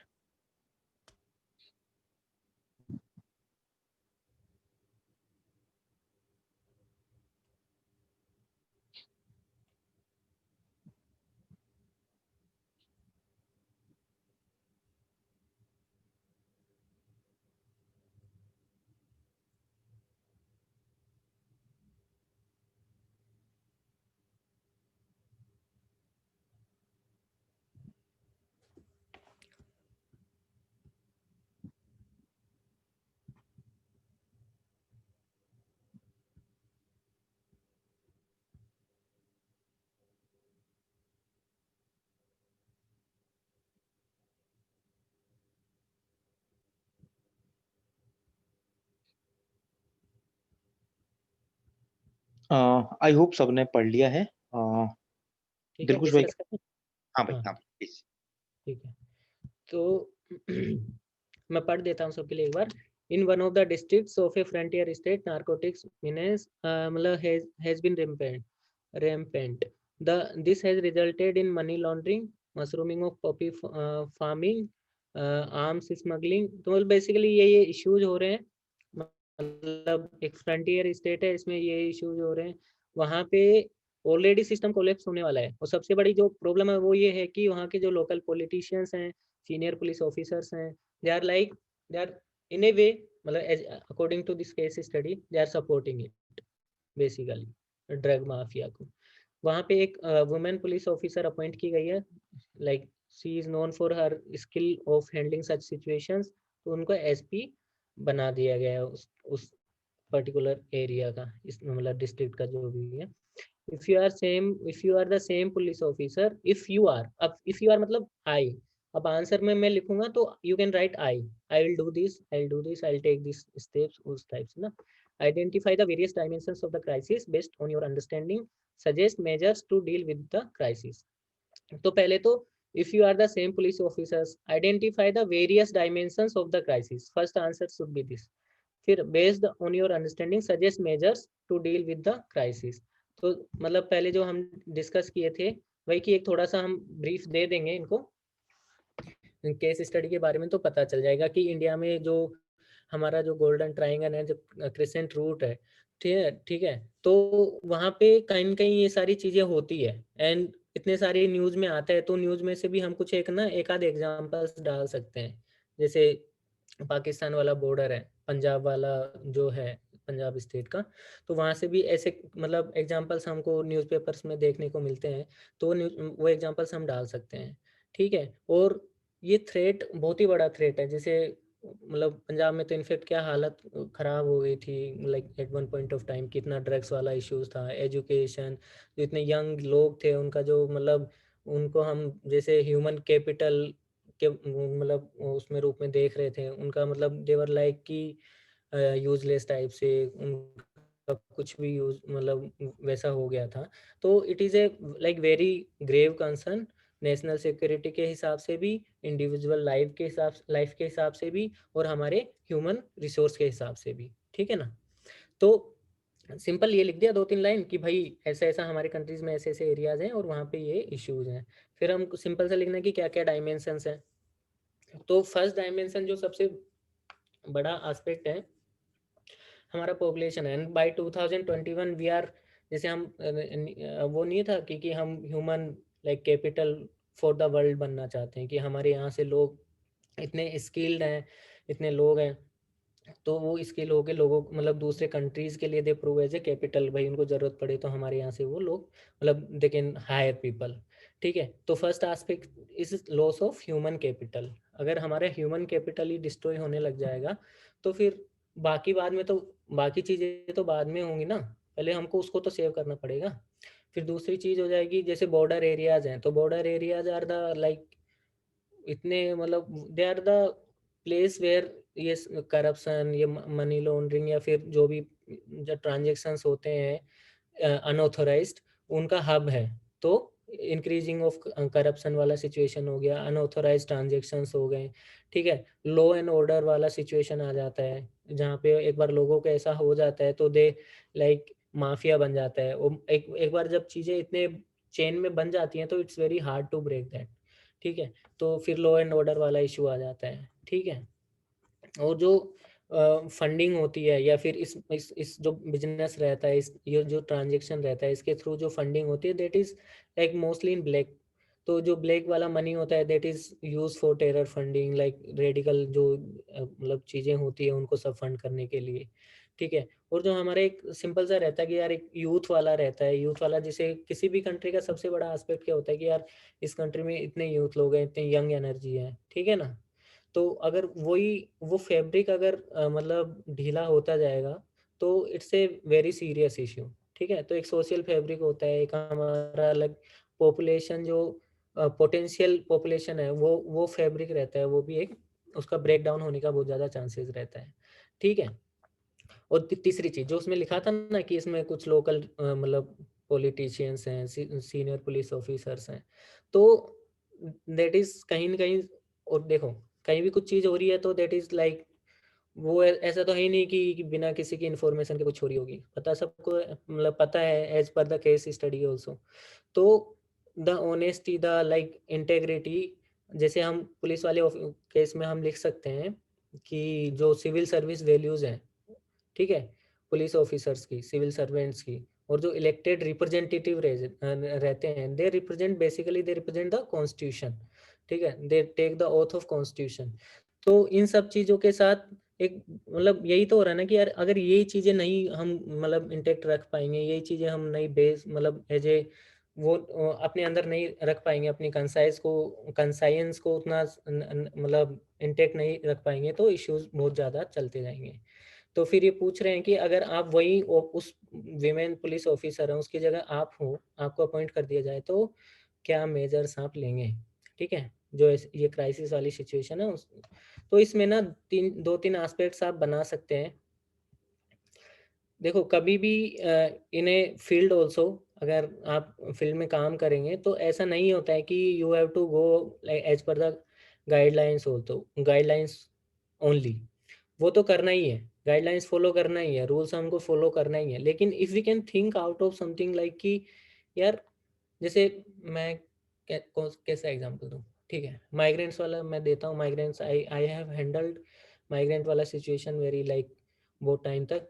तो उसमें ऐसा था कि यार देखो माइग्रेंट्स हैं, आ रहे हैं, ठीक है, जा रहे हैं, पहुंचाना है, it's responsibility of district administration कि उनको सब चीज़ अवेलेबल होनी चाहिए, फ्रॉम स्क्रीनिंग होना होना चाहिए, उनको बेसिक जो फैसिलिटीज़ हैं वो अवेलेबल होनी चाहिए, ठीक है, ये सब करना है। लेकिन एक रियल एग्जांपल देता हूँ, जब हम माइग्रेंट्स को भेज रहे थे ट्रेन से, तो बिहार भेजना था, एंड बिहार के लिए एटलीस्ट मतलब दिल्ली से लाइक इट टेक्स मतलब मोर देन 1 डे, ठीक है ना, 24 घंटे तो लग ही जाते होंगे कम से कम।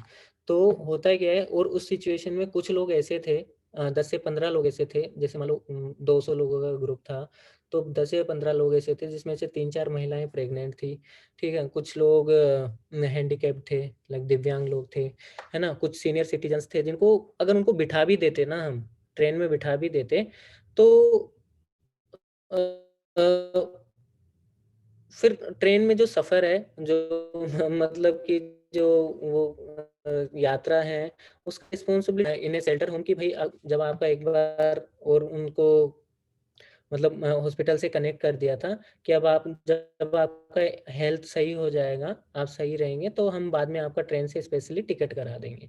तो पहुँचाना तो था ही सबको, मतलब कहने का मतलब ये है कि पहुँचाना तो था ही। इसी केस में क्राइसिस को मैनेज करना तो है ही, लेकिन उससे आउट ऑफ बॉक्स मतलब कुछ सोच सकते हो क्या?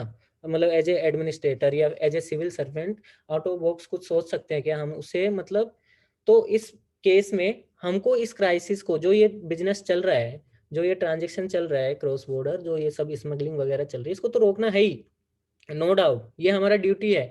लेकिन हम उस सोशल फैब्रिक को, उस आस-पास के लोगों को, उन सब लोगों को क्या हम उनको ऐसा एजुकेट कर सकते हैं कि वो रूट पे जाके हम चीज़ों को मतलब सोल्व कर कर सकें? सॉरी, ठीक है? तो जितने भी लोग हैं, जितने भी लोग अफ़ेक्ट हो रहे हैं, तो हमको क्या होता है कि कोई भी अगर सॉल्यूशन लेते हैं ना, कोई भी सॉल्यूशन, कोई भी मेजर हम लेते हैं, तो ऐसा नहीं होना चाहिए। बेसिकली क्या होता है कि जब हम डिस्ट्रिक्ट में रहते हैं, जब हम फील्ड में रहते हैं, हम सोचते हैं कि यार मैं कर देता हूँ, बाकी मतलब चल जाएगा ये सिस्टम ना, मतलब अगर मैंने कर दिया तो। लेकिन होता क्या है, अगर आपने अपना खुद का इंडिविजुअल कुछ लीड लिया है, इंडिविजुअल आपने कुछ मतलब इनोवेटिव कुछ सॉल्यूशन ढूँढा है, तो दैट शुड बी सिस्टमैटिक। ठीक है? अगर मैं मान लो कि इस पर्टिकुलर एरिया में जहाँ यंग लोगों को, जहाँ बच्चों को, जहाँ महिलाओं को ये ड्रग मतलब सप्लाई हो रही है, अगर उन लोगों को एक सिस्टमैटिकली रिफॉर्म, एक सिस्टमैटिकल मैकेनिज़्म नहीं बनाऊँगा ना उस एरिया में, तब तक वो चीज़ नहीं मिटेगी। 4 दिन अवेयरनेस प्रोग्राम चलाने से या 10 दिन उनको वो करने से, डिटॉक्स करने से, वो ऐसा नहीं चीज़ मिटने वाली है। That is short term, very short term. लेकिन अगर हम एक सिस्टमैटिक तरीके से वहाँ पे मतलब बताया जाए लोगों को, 1 दिन नहीं सुनेंगे, 2 दिन नहीं सुनेंगे, 3 दिन नहीं सुनेंगे, 4 दिन नहीं सुनेंगे। लेकिन हम उसे एक कंटिन्यूअस प्रोग्राम रखें, कुछ एनजीओज़ को हम ले आए वहाँ पे, ठीक है? कुछ सिविल सर्विस मतलब सिविल सोसाइटी ऑर्गेनाइजेशंस होते हैं, उनको ले आए वहाँ पे। कहीं बाहर से लोगों को मोटिवेट करने के लिए वहाँ पे ले आएँ कि भाई इस चीज़ का ये इतना मतलब बुरा इफ़ेक्ट होता है, प्लीज़ डोंट डू दिस, ठीक है? इस चीज़ में मत इंडल्ज हो, आपका ना जनरेशंस अफ़ेक्ट हो जाएगा, ठीक है? तो अगर हम ये चीज़ें करें, सोशल एस्पेक्ट को हम इसमें मतलब इंक्लूड करें, तो काफ़ी हद तक ना लोग मतलब क्योंकि पता क्या होता है, लोग करते इस वजह से कि उनको नहीं पता है कि वर्स्ट केस सिनेरियो क्या हो सकता है, ठीक है? तो हम उनको बता सकते हैं, एनजीओज़ को हम वहाँ ला सकते हैं कि अगर आप ऐसे रहे तो आपके बच्चों का क्या होगा? फिर उनका और एक रिहैबिलिटेशन सेंटर हम बना सकते हैं जो ज़्यादा वल्नरेबल है, जैसे बच्चे हैं, महिलाएँ हैं, उनको एक रिहैबिलिटेशन सेंटर में डाल सकते हैं उनकी हेल्थ को मतलब we can improve and control, ठीक है?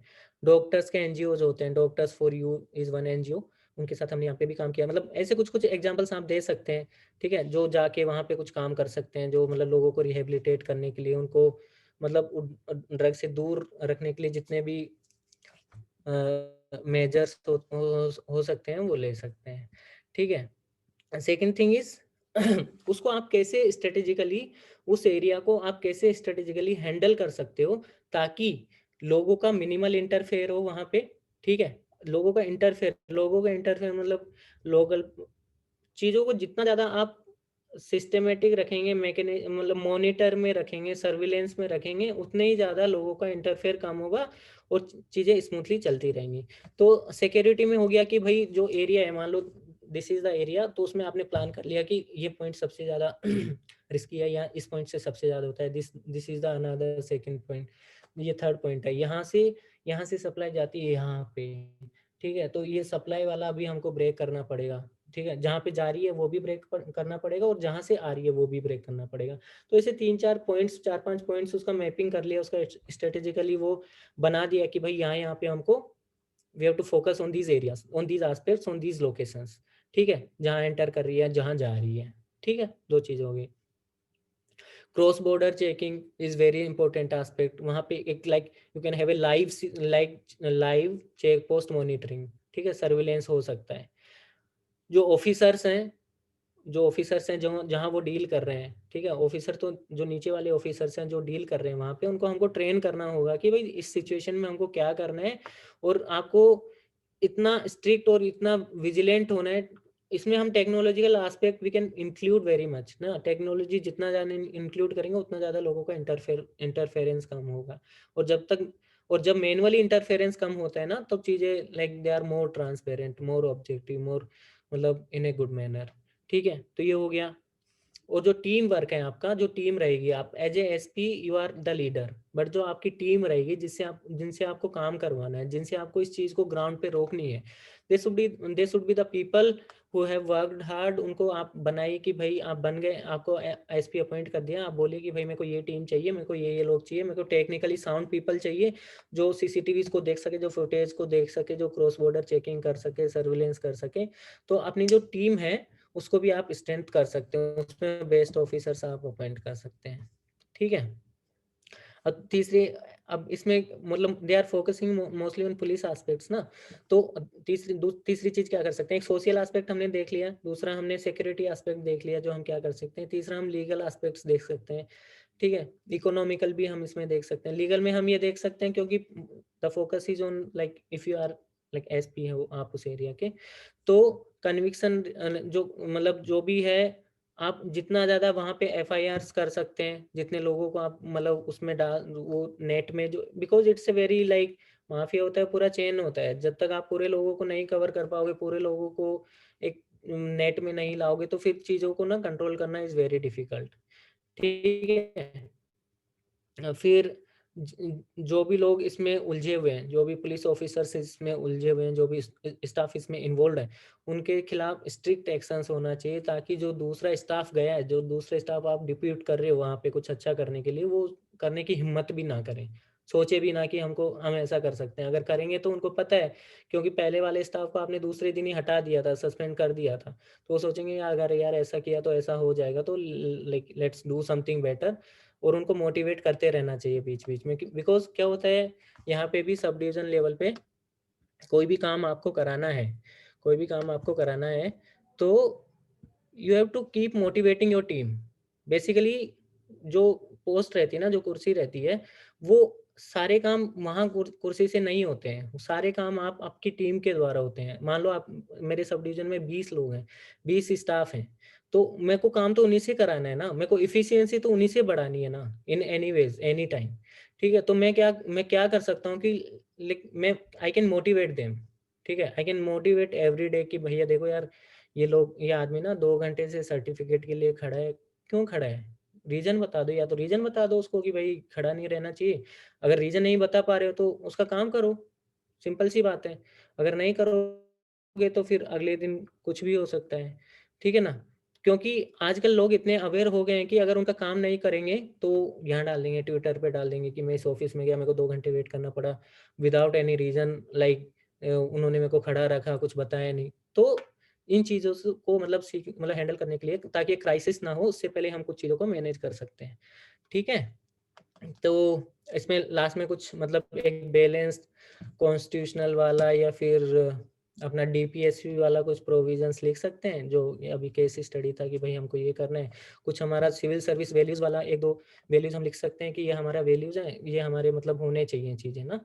ठीक है, और एक ना जो क्रॉस बॉर्डर जो हो रहा है, मतलब ट्रांजैक्शन जो हो रहा है वहाँ पे, मतलब जितना ज़्यादा टेक्नोलॉजिकल एस्पेक्ट्स हम डाल सकते हैं इसमें, बेसिकली इसमें एक और एस्पेक्ट डाल सकते हैं टेक्नोलॉजिकल एस्पेक्ट, जहाँ हम बढ़ा सकते हैं चीज़ों को, सीसीटीवी कैमराज हो गया, या फिर लाइव मॉनिटरिंग हो गई, फ्रीक्वेंट विजिट्स हो गए बाय हायर ऑफिशियल्स, तो उससे चीज़ें बहुत इंप्रूव होती हैं।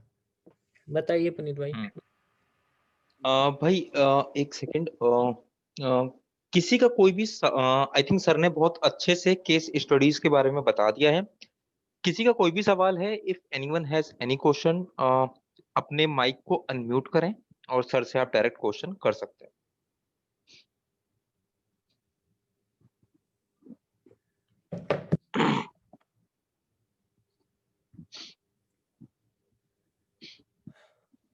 जिसको भी क्वेश्चन करना हो आप क्वेश्चन। Good evening sir. हाँ बताओ। सर मैं ये जानना चाह रहा था, जैसे केस स्टडीज जितनी भी आती हैं सर, क्या सभी को एक ही फॉर्मेट में लिखें सर, या 2-3 फॉर्मेट्स का यूज करें सर? हाँ देखो यार, केस स्टडी का फॉर्मेट ना हर मतलब क्वेश्चन के बेसिस पे डिफरेंट, क्वेश्चन के बेस्ड डिफरेंट होता है। मैं जैसे भी बताया कि एक अप्रोच सारी केस स्टडीज में नहीं लगानी है, और एक फॉर्मेट ना सारा मतलब उसमें नहीं लगाना है। ठीक है, Okay, क्योंकि अदरवाइज क्या होगा, तुम्हारा कंटेंट कितना ही अच्छा हो, अगर तुमको मतलब चेक करने वाले को सेम सेम चीज दिखती रहेगी ना, तो इट बिकम्स वेरी रूटीन। ठीक है, तो yes जैसे sir, मान लो कि एक में आपने मतलब अच्छे से बना लिया कि एक में लिख दिया, फॉर सपोज मैं बता रहा हूँ, एक में आपने स्टेक होल्डर्स जी लिख जी दिया है, जी sir, brief of the case study लिख दिया है, इश्यूज लिख दिया है, 1 2 3 ऐसे लिख दिया, कंक्लूजन लिख दिया। फिर दूसरे में आप अगर और बेसिकली ना अगर आप एनालाइज करो तो हर क्वेश्चन का ना अलग फॉर्मेट बनता है।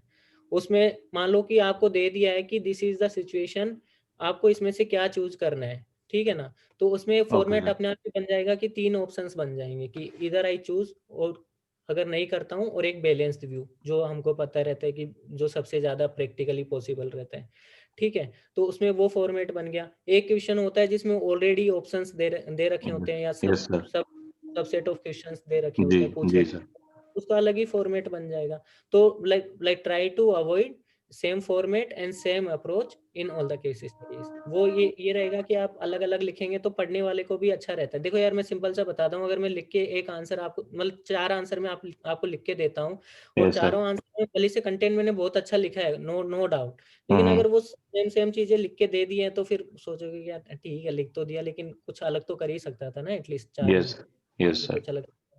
तो सेम चीज अपने आप को ना, एक कभी कभी आंसर्स लिखो तो सबके लिए स्पेशली जब भी कुछ आंसर लिखो ना, तो एक एग्जामिनर पॉइंट ऑफ व्यू भी देख लिया करो। एक मतलब जो आदमी कॉपी चेक करता है उसके पॉइंट ऑफ व्यू से भी सोच लिया ओके करो। सर, जैसे सोचेंगे कि अगर कोई आंसर मेरे को लिख के दे तो मैं उसको कैसे चेक करूं, what do I expect from a person. ठीक है, तो अगर वैसे लिखोगे तो बेटर रहेगा. So like try to avoid same approach and same format for all the case studies. अच्छा सर, एक डाउट और है सर, पूछ सकता हूँ सर? हाँ हाँ प्लीज हाँ प्लीज. सर, ये जनरल जीएस के लिए सभी के लिए भी हो सकता है सर, ये डाउट हो सकता हाँ है पूछिए पूछिए सर? पूछिए, आप पूछिए. सर एक सर डाउट ये है कि क्या हमें इंट्रो और कंक्लूजन्स थोड़े प्रिपेयर करके रखने हिमांशु आप चाहिए पूछिए. सर? सर इंट्रो और कंक्लूजन्स क्या प्रिपेयर करके रखने चाहिए, जो general intro and conclusion security के लिए, सिक्योरिटी के क्वेश्चंस के लिए, क्या इस तरह से कुछ सर? हाँ यार, एक ना देखो, इंट्रो एंड कॉन्क्लूजन बहुत ही अच्छा होना चाहिए. कॉन्क्लूजन का मैं बता देता हूँ कैसे लिखना चाहिए, इन जनरल बता दूंगा. इंट्रोडक्शन में यस, अगर सिक्योरिटी वाले क्वेश्चंस हैं तो यू शुड नो कि कौन कौन से प्रोविजंस हैं, कौन कौन से एक्ट्स हैं, ठीक है, जो मतलब नेशनल सिक्योरिटी से रिलेटेड है. या फिर जैसे मान लो डिजास्टर का क्वेश्चन है, तो डिजास्टर से रिलेटेड कौन कौन से एस्पेक्ट्स हैं, अभी क्या क्या चेंजेस हुए हैं. और इन प्रेजेंट टाइम्स डिजास्टर का क्वेश्चन प्रोबेबली आ सकता है, बिकॉज कोविड का पूरा डिजास्टर मैनेजमेंट एक्ट पे चल रहा है, ठीक है. तो उसका पता होना चाहिए. तो at least you should know the basic acts, basic data अगर पॉसिबल है, तो ताकि उसको आप ना, क्योंकि अगर जब तक हम स्पेसिफिक नहीं लिखेंगे तो डिफरेंस नहीं होगा, और जब तक डिफरेंस नहीं होगा, डिफरेंस इन योर आंसर और अनदर, तो फिर मार्क्स इंप्रूव कैसे होंगे. मतलब रेगुलर मार्क्स मिल जाएगा, उसमें कोई इशू नहीं है, लेकिन the fight is for 1 marks extra in every question, ठीक है ना. तो वो हम ऐसे लिख सकते हैं. कंक्लूजन में एक तो आपको वो पता चल जाएगा कि एक दो लाइंस तो क्या लिखनी है, मतलब what can be the balance approach.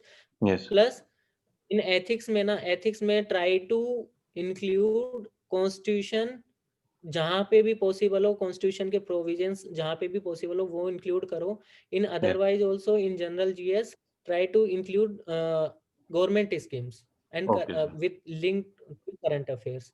क्योंकि क्या होता है कि जब आपका कोई भी आंसर चेक करना होता है ना, तो ही एक्सपेक्ट्स कि अच्छा ये आंसर लिख दिया, ये लिख दिया, एजुकेशन का, हायर एजुकेशन का ये लिख दिया है, सब लिख दिया, अच्छा लिखा है. लेकिन यहाँ पे हायर एजुकेशन में जो नई अथॉरिटी बनी है, नई एजेंसी बनी है, ठीक है, सब मतलब कुछ लिख देते एक आध चीज तो बेटर रहता. और दूसरे की मैं कॉपी चेक कर रहा हूँ, उसमें वो मिल गया, तो मैं क्या करूँगा यार, अच्छा इससे तो है, तो आधा नंबर ज्यादा दे दिया. And the fight is for half and 1 marks more in every question.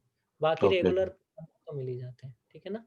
तो like yes, for specific things like keep your like बना के रखो कि इससे रिलेटेड क्या एक्ट है, इससे रिलेटेड क्या प्रोविजन है, इससे रिलेटेड क्या डेटा है, अगर मतलब पॉसिबल हो तो please. Okay sir, thank you sir. Okay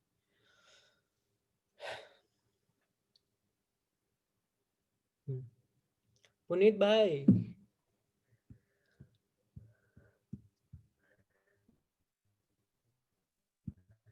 कहाँ गया. हाँ, तो आई थिंक सबको लाइक एज ए सम बता देता हूँ कि एथिक्स में even in theory part, please justify your theory aspect with at least 2 examples that will give you at least half or 1 mark more comparative to your competitor, and that matters a lot.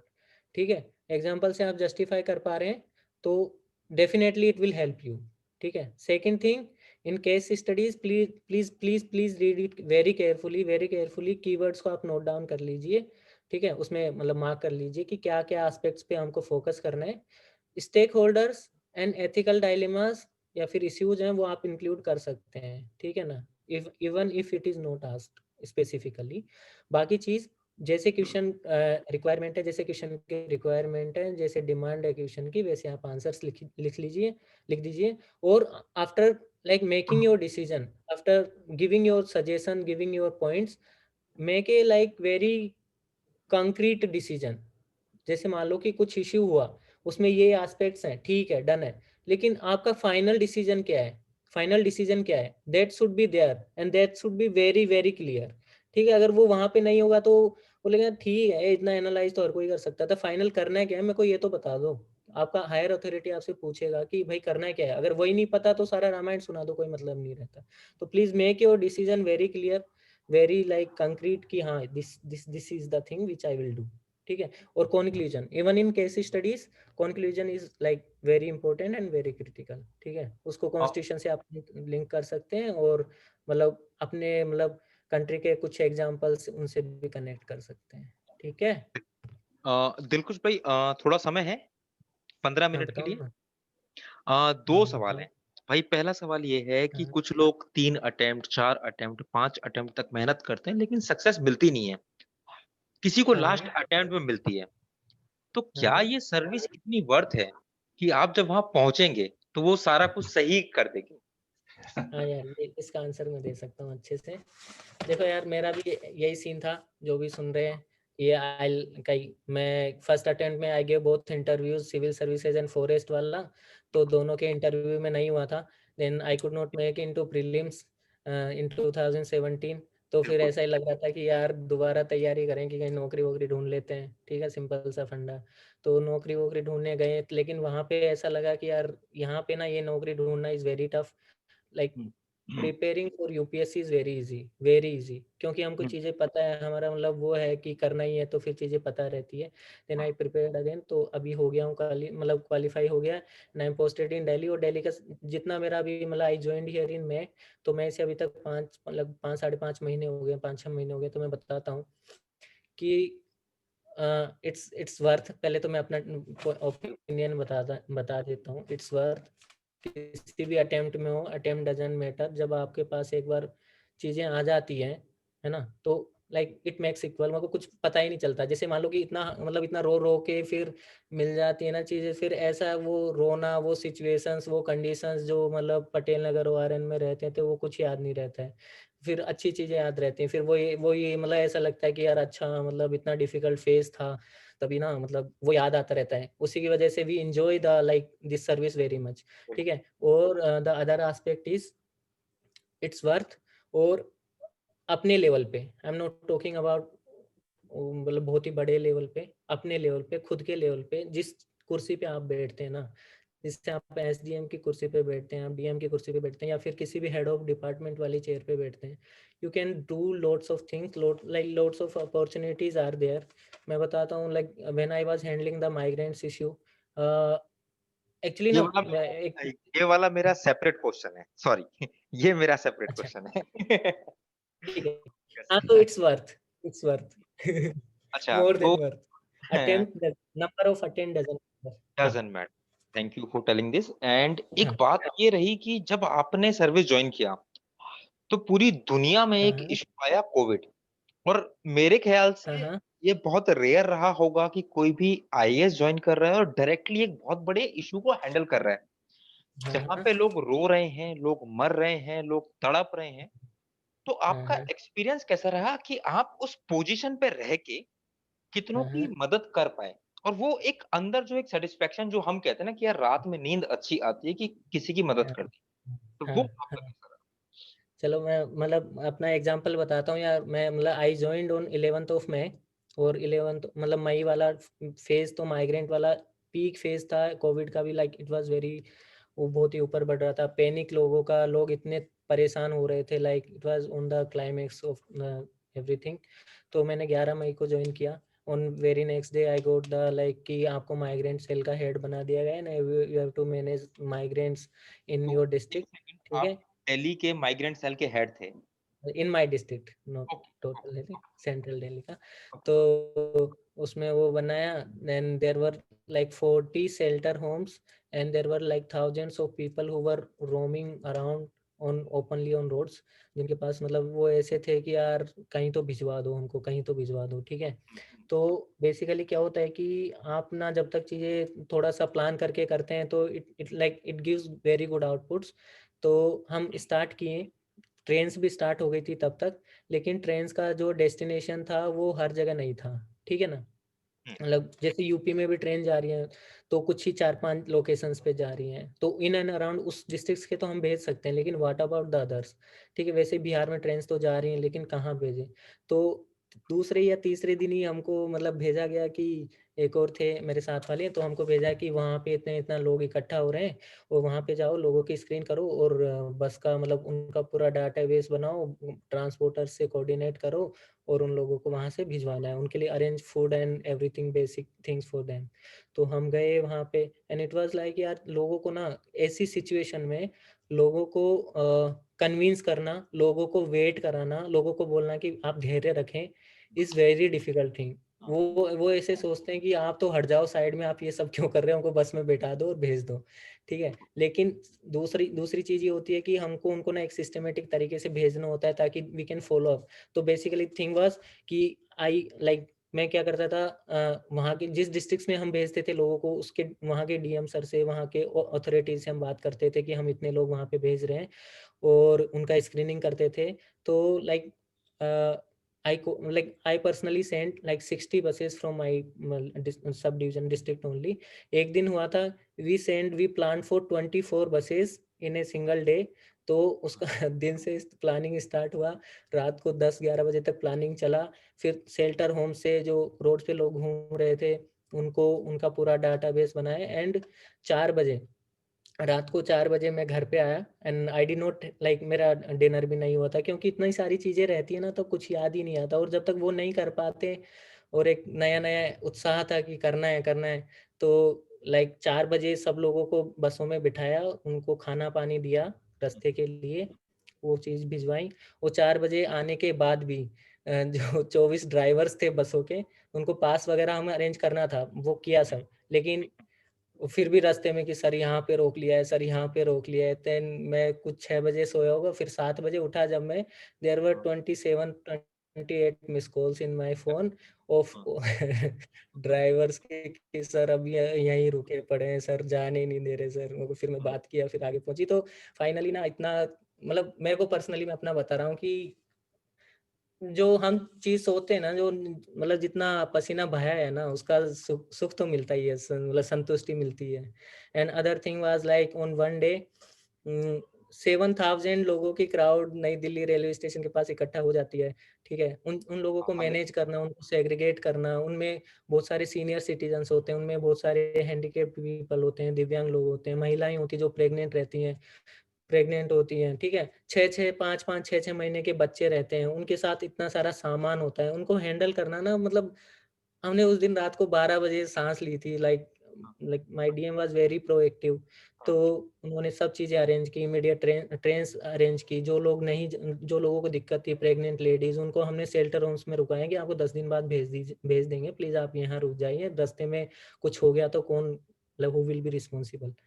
तो उन सब लोगों को ये कराना, उनको खाना बंटवाना, उनको पानी की व्यवस्था करवाना, टॉयलेट्स की व्यवस्था करवाना। लाइक जो फिरोज शाह कोटला है जिसमें मैच होते हैं, उस मैदान में हमने सब कुछ मैनेज किया। वहाँ पे इतने सारे बसों का मूवमेंट, ऐसे तो नहीं है कि अब लोग आ गए तो उनको पैदल स्टेशन तक भिजवा दो।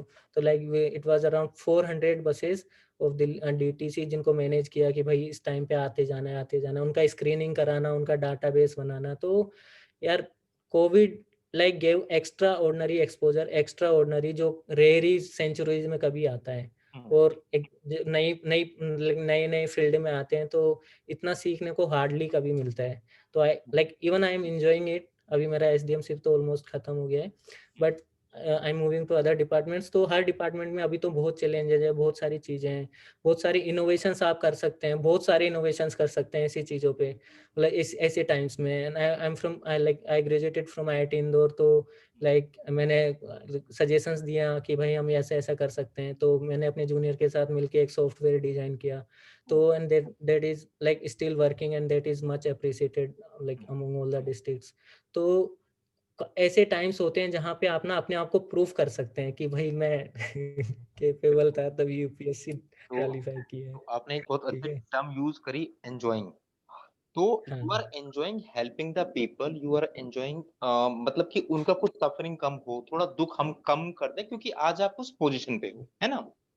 हाँ और हाँ हाँ और आप जिस बैकग्राउंड से आते हैं, जिस जगह से हाँ आप आते हैं, जहाँ पे कई बार आपने इनवाइट किया है कि भाई आ जाओ, गांव घूमेंगे, रणथंभौर घूमेंगे।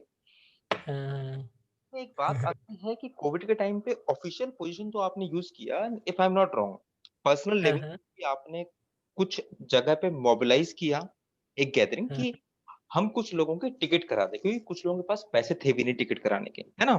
और वो हाँ एग्जाम्पल मुझे नुपुर गोयल ने बताया था कि हाँ। दिलकुश सर ने बोला कि हमारी ये जिम्मेदारी है कि भाई इनके पास टिकट के पैसे नहीं है लेकिन हम कर दें।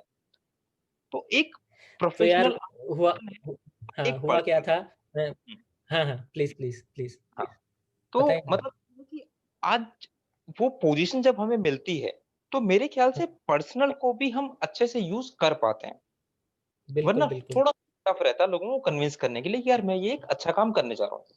हाँ हाँ, अरे बहुत टफ रहता है। जैसे मान लो ना यार, देखो सिंपल सी बात है, आउट ऑफ सिस्टम कोई इंडिविजुअल कुछ करना चाहता है तो it takes lot of efforts and lot of time hmm, चीजों को अरेंज करने के लिए, मैनेज करने के लिए। If you are on that chair, if you are on that like in on that on in with in the system, तो बहुत सारी चीजों को आप मैनेज कर सकते हो, बहुत सारी चीजों को आप ऑर्गेनाइज करा सकते हैं। And the situation was like 20% were left in our shelter Holmes.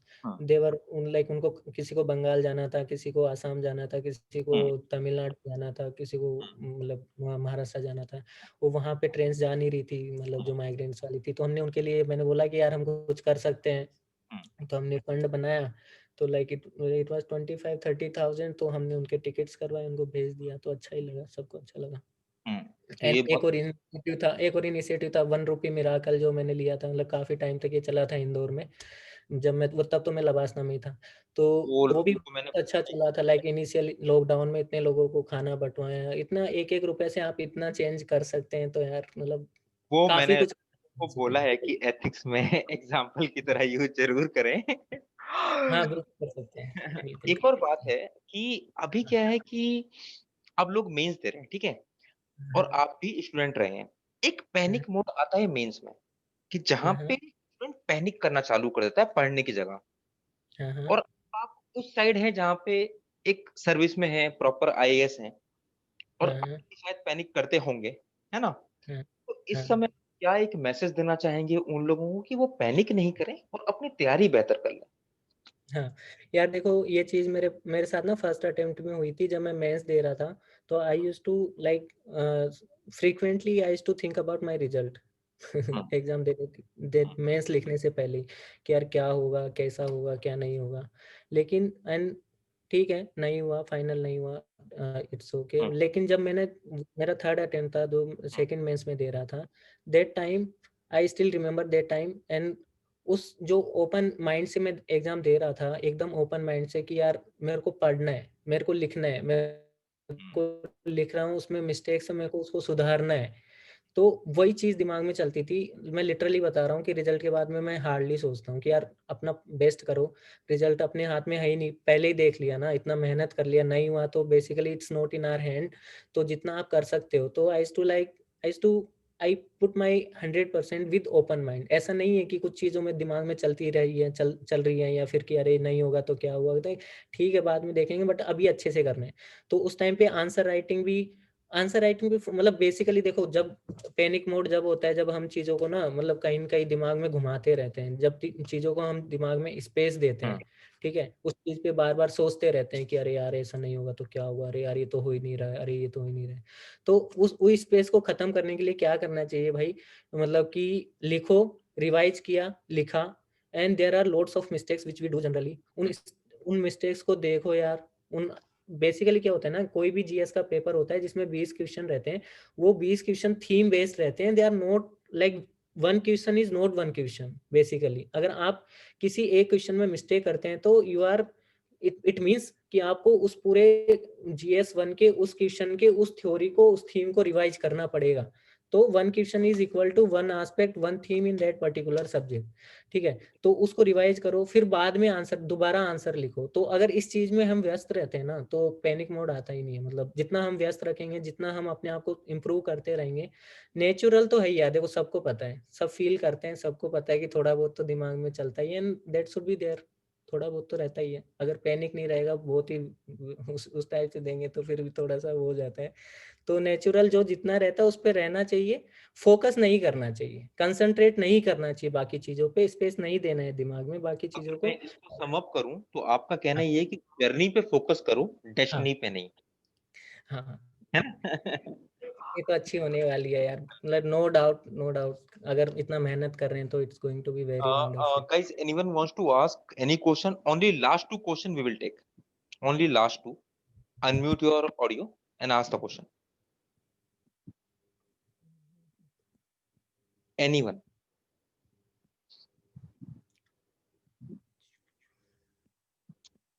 तो ठीक है, किसी का कोई भी क्वेश्चन नहीं है, आई अज्यूम, और सेशन बहुत अच्छा Gentlemen, sir, है। can I हाँ ask something? Yeah, please, Himanshu. Sir, it's not a question, it's a request to Dilkush sir. Sir, I'm a student of Hindi literature and I'm giving it for the first time with this optional. So please, could you guide me about answer writing, sir? It's my अच्छा, promise he will help. Okay, don't worry. Okay, thank you, sir. Okay. Sir, sir, Anyone whenever you get time, sir, please, Yeah, sir. sure. Anyone else? Uh, okay, so in the end, I would like to tell you that we are going to start our very good batch of ethics, and Dilkush sir is going to be there to help you. And trust me, last year I know students who took his help. They cleared the mains. One got very good rank. So we are going to launch that. Okay. So sir will be there to help you. And thank you, Dilkush भाई, आपने समय दिया और आपका बढ़िया। रणथंभौर में समय लिया। यूपीएससी की फील आती रहनी चाहिए ना, तभी आएगी जब बच्चों से इंटरेक्शन करते रहो सब जैसे। बिल्कुल बिल्कुल भाई, ठीक ठीक है ना। So good night guys, thank you for good this night session everyone sir. And take care. ठीक है।